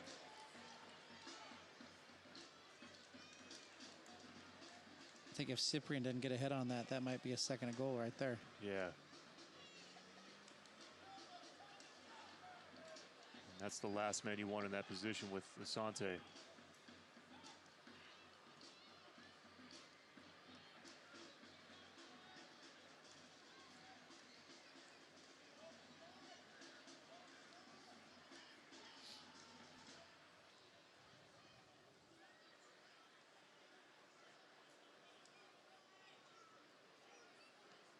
Lubin in 15 showed signs of a very young player, and ultimately there were a few instances where saw the Roughnecks staff go to Jake Feener at that time in the net. And Feener did a good job back in 2015.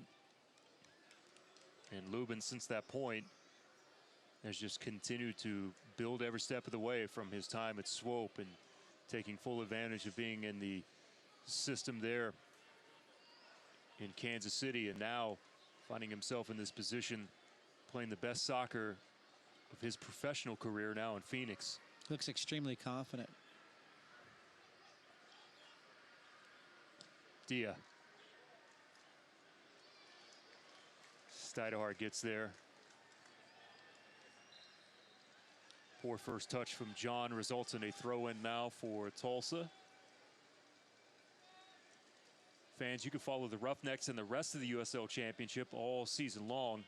Get a look at this replay. Yep, Stidehar got the right fist on it. You can do that on ESPN Plus, home to the USL, MLS, UFC, and more. Join the over 2 million sports fans who have already discovered ESPN Plus and watch the championship live every week. Sign up today at espnplus.com. Vajequa using the speed.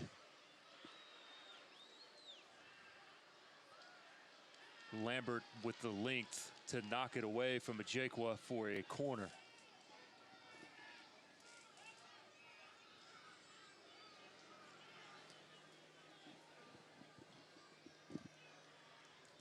'78th minute.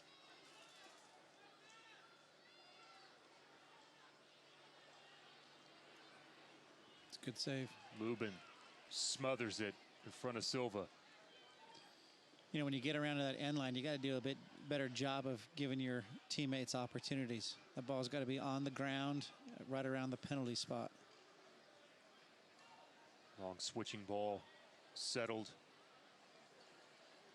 Sheldon doing his best. Altamirano helping against Flemings.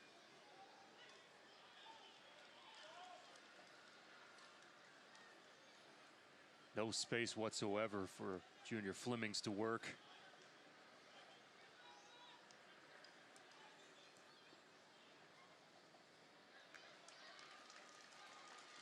You know, you get a better idea now after having watched him played here over the 79th minute of Solomon Asante with having 11 assists on the season. You clearly see why now. But anytime he gets that ball in any area there, he has made several opportunities happen so far. And he's done a fantastic job of finding those little patches of space between that back four and those central midfielders. And as soon as he gets that ball, he turns, and he's always looking to put somebody else in. It's the whole golden rule. Can you score? If not, can you put somebody in to score? And I think he's got a great balance of both of those.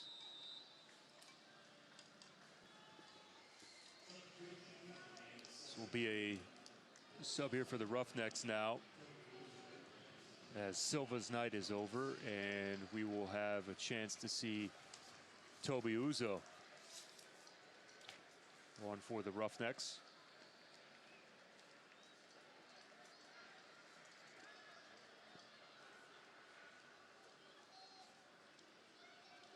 So the work rate tonight for Silva incredibly high.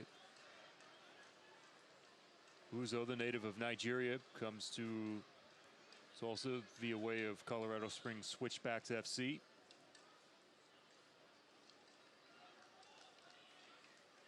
Fourth-round draft pick of Orlando City in 2016.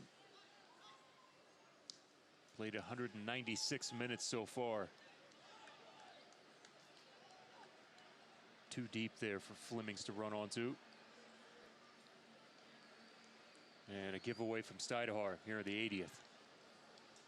He's made a few mistakes in his distribution, but overall today I think his distribution has been very good. Knowing the pressure that was on him tonight,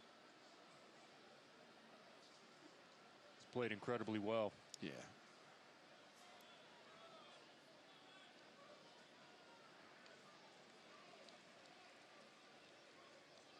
He's definitely kept the Roughnecks in the game. Couple of key saves. I don't know that there's much he could do on that goal.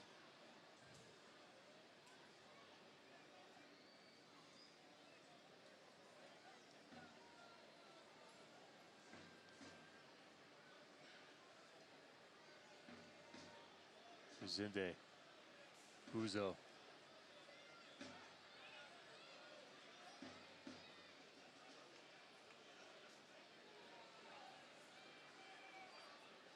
Costa to the opposite side of the field go the Roughnecks. Zinde unlucky there, handball on him. We do have a rising player that is down in front of the Roughnecks bench. That was from the contact from Toby Uzo. Watch it here.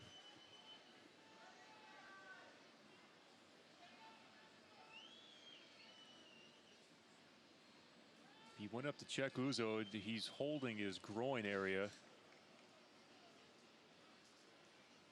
From the replay, it looked like most of the contact was in the area of the chest as Uzo, I think it was just feel trying him to approaching and actually used, you know, momentum moving backwards for this, but Mala's going to be okay.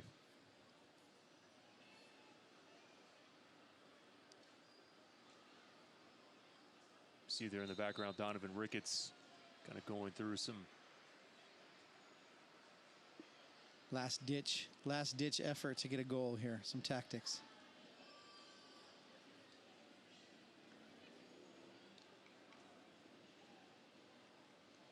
Well, for everyone that thought that this was just going to be a piece of cake for Phoenix, they have been wrong so far. Tulsa has been up to the challenge in a variety of ways this evening. And they've shown some good character. I mean, they've had the opportunity to come out flat against a powerhouse in Phoenix. They've had an opportunity to quit after a red card, losing their coach as well. And they've decided to kind of to fight through and battle through the game and make it very difficult for Phoenix to have success and have some success on their own. They just haven't been able to finish on some of their opportunities.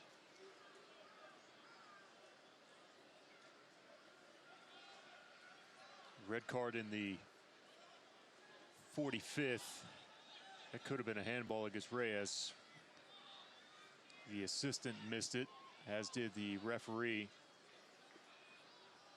But Mom Premier and the red in that Tulsa went down to 10 men. And then the loss of Michael Encian directly after, arguing with the call and making contact with the fourth. Let's put Tulsa in this position. There's a well-driven ball. And again, it comes in from the super sub of the evening so far, the lone goal scorer, Kevon Lambert. Yeah, he's really taken advantage of his minutes on the field tonight. Match that has featured 6 yellow cards and 1 red so far.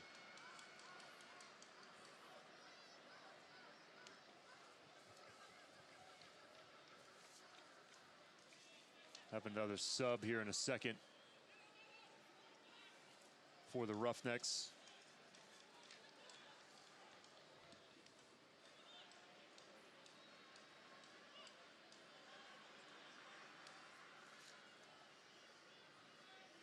First opportunity to see Fransley Zephyrin.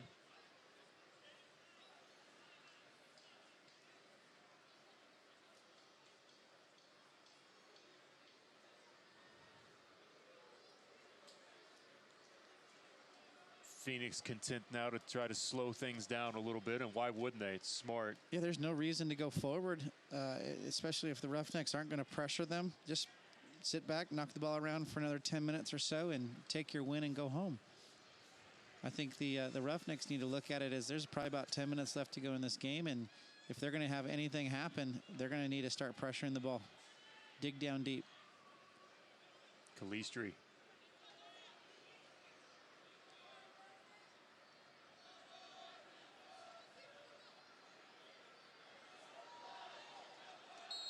That will be a foul. And probably a yellow, yes. They're going to issue Roberts a yellow for a 7th of this match.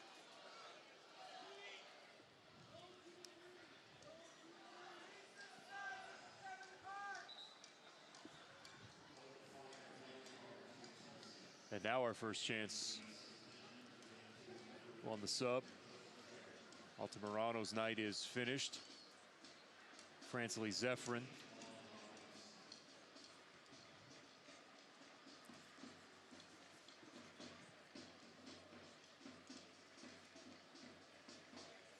Native of Montreal. Here's a look at the yellow that has been issued.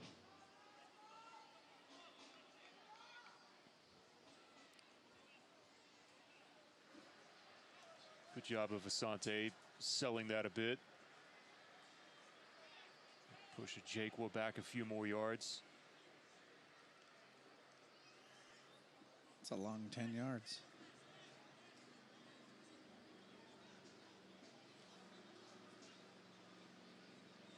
Zephyrin's past clubs include Ocean City Nor'easters, curling ball, and the one-time caught by Stidehar off of the volley. That looked like something right off the training ground there. Quickly to the opposite end. Fransley Zephyrin's first touch on the ball. And now we'll have yellow card number 8 on the evening, as a Jakewa now goes into the books.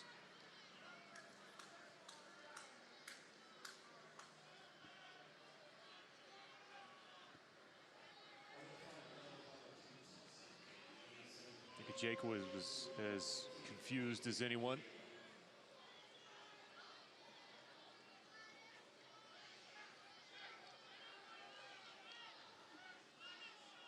See Lubin having a lovely chat there with AJ. Here's a look at it. I don't know. I mean, you've already issued 7. Why not make it 8 at this point? That one is extremely questionable from up here. It's like just not basic like the game contact that happens in the game of soccer on a play like that. You have 2 players that are running directly at each other, one kind of falling away from it to get a clearance on the ball. Well, it's not like it's been an out of control, it dirty really game. hasn't. It's been a relatively clean game. No one's been out to hurt anybody. You don't need the yellow card to clean up the match or to get it back under control. Here's Uzo. Back to the goal. Uzo and Lubin there on the near posts. Had to spring into action. It's a great individual effort there.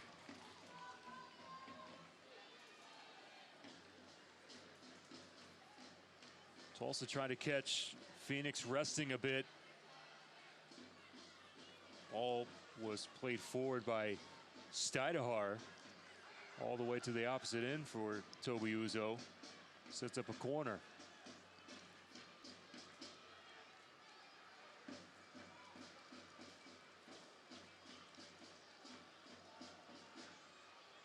Sheldon will track this one down. Still keeps possession.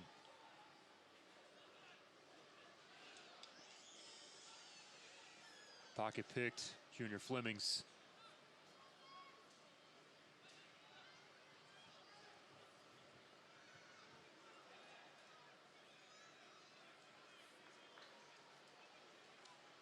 Still keeping this alive as Resende will be a corner now. Find out how much stoppage time we have left. Don't forget you can tune into ESPN 3 on July 31st. Wednesday Night Soccer, Land of Enchantment. Two of USL's newest clubs battle for playoff position. El Paso Locomotive FC travels to New Mexico United. You can see it all July 31st on Wednesday Night Soccer on ESPN 3.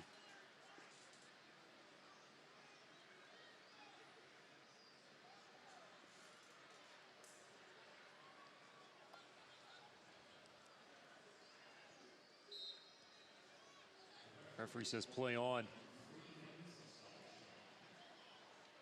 Over the leaping Junior Flemings.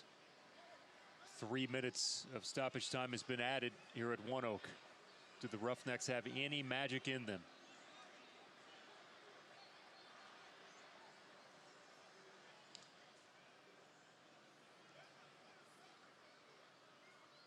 Uzo one more time. Great job of shielding. Throw in front of the Phoenix Rising FC bench. Just moments away from USL Championship record, 11 wins in a row. And I think that if you would have asked the Roughnecks 2 hours ago if they would have, been pleased with a 1-0 loss, I think they might have. But I think given all the opportunities that they've had, and I think, take away that red card, they could have had an opportunity to really take one. This will be a long throw in. Extremely long throw in that stretched to the opposite edge of the box. Lubin was out off of his line. Roberts trying to use his size. That throw just kept going. It's a long throw.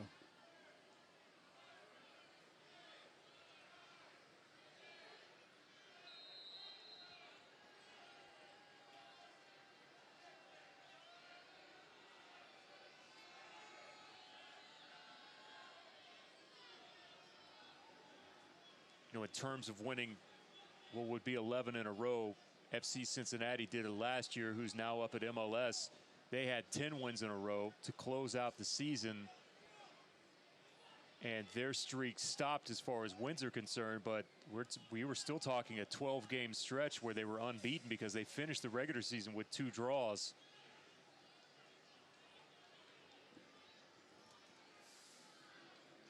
But unless something happens here in the last minute,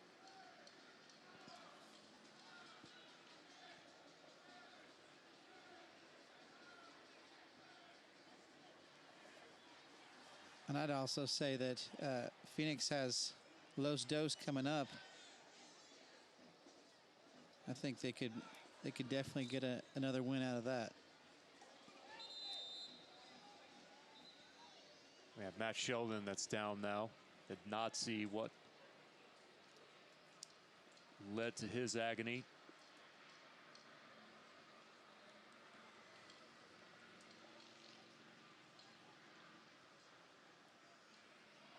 Part of the athletic training staff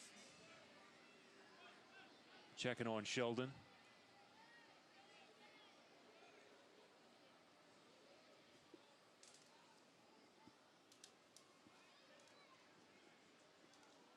If this score would hold up, Zach Lubin as well would move to only 4 back as far as shutouts are concerned. Of Maxime Krepa's 15 shutouts in 2018. Goals against average kind of hovering around what Brandon Miller's was back in 2015 as well. If it holds up, and Stidehar another ball out of play. Referee gives one look at his watch.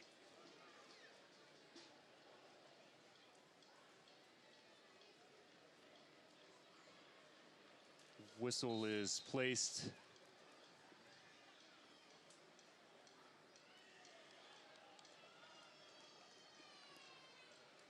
Thought that might have been it there for a moment, the way that he was checking on his watch. And now that will officially do it. Well, Phoenix Rising now are the holders of the longest winning streak in USL Championship history with 11. And you can see there the celebration as Lambert came on and scored in the 69th minute to give Phoenix that 1-0 victory.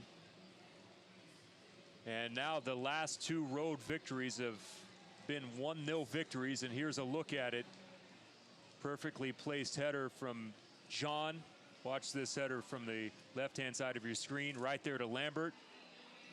Good placement from him.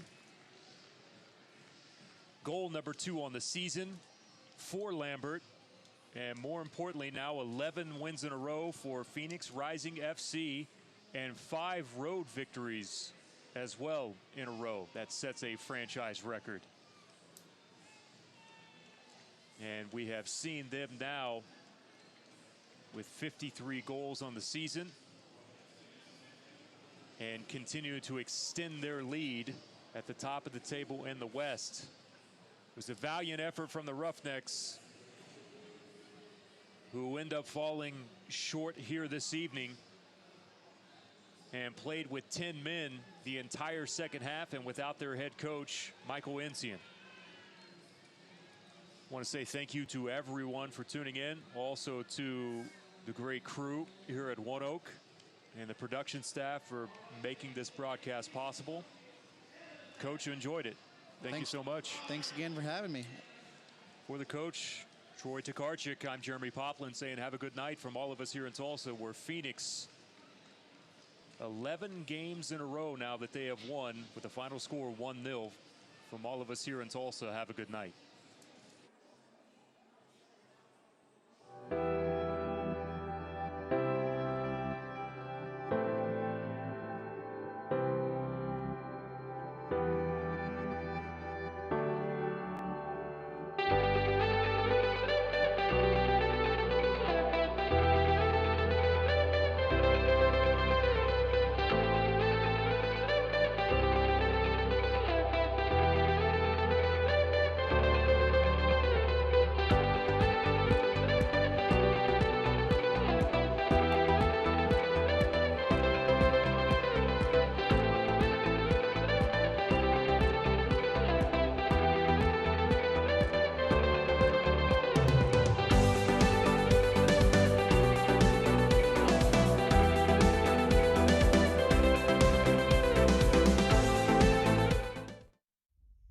My name's Sean Riley. I'm a practicing chiropractor in Tulsa, Oklahoma. I've been fortunate to practice for 19 years, owner-operator of the integrated facility Tulsa Spine and Rehab.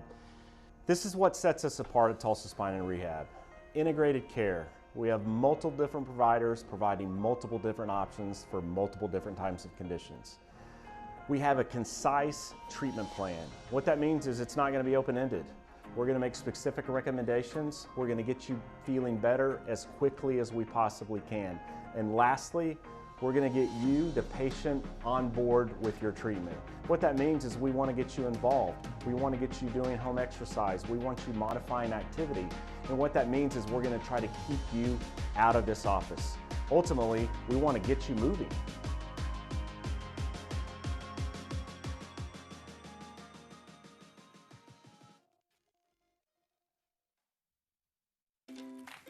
How was school today? Mrs. Smith, what are you doing? Recycling. You can't put plastic bags in the blue recycling cart, but you can recycle this milk jug. You can recycle stuff from all over the house. You can recycle this empty box. What about these hangers? Just aluminum and steel cans, paper and cardboard, plastic bottles and jugs, glass bottles and jars. To learn more, check out TulsaRecycles.com. In about 8th grade, I realized that my knees really were hurting, and I ended up tearing both of my patellar tendons in several places. Dr. Stanley and Tulsa Bone and Joint, he gave us all of our options, explained them, and we knew walking out that we were in the best place possible for her. From a mom's perspective, without Dr. Stanley, without his staff, we would not have been able to give her her senior year.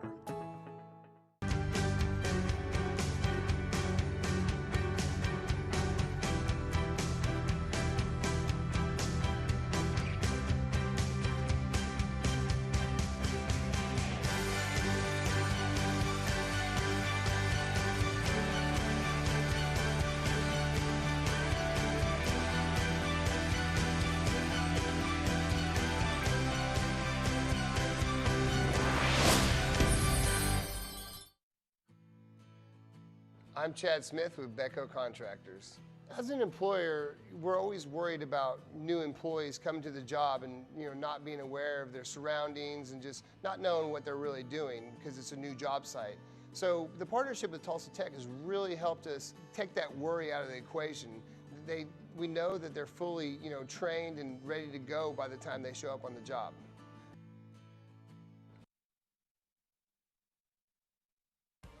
This copyrighted telecast of the United Soccer League Championship cannot be retransmitted, rebroadcast, or reproduced without the expressed written consent of the United Soccer League Championship.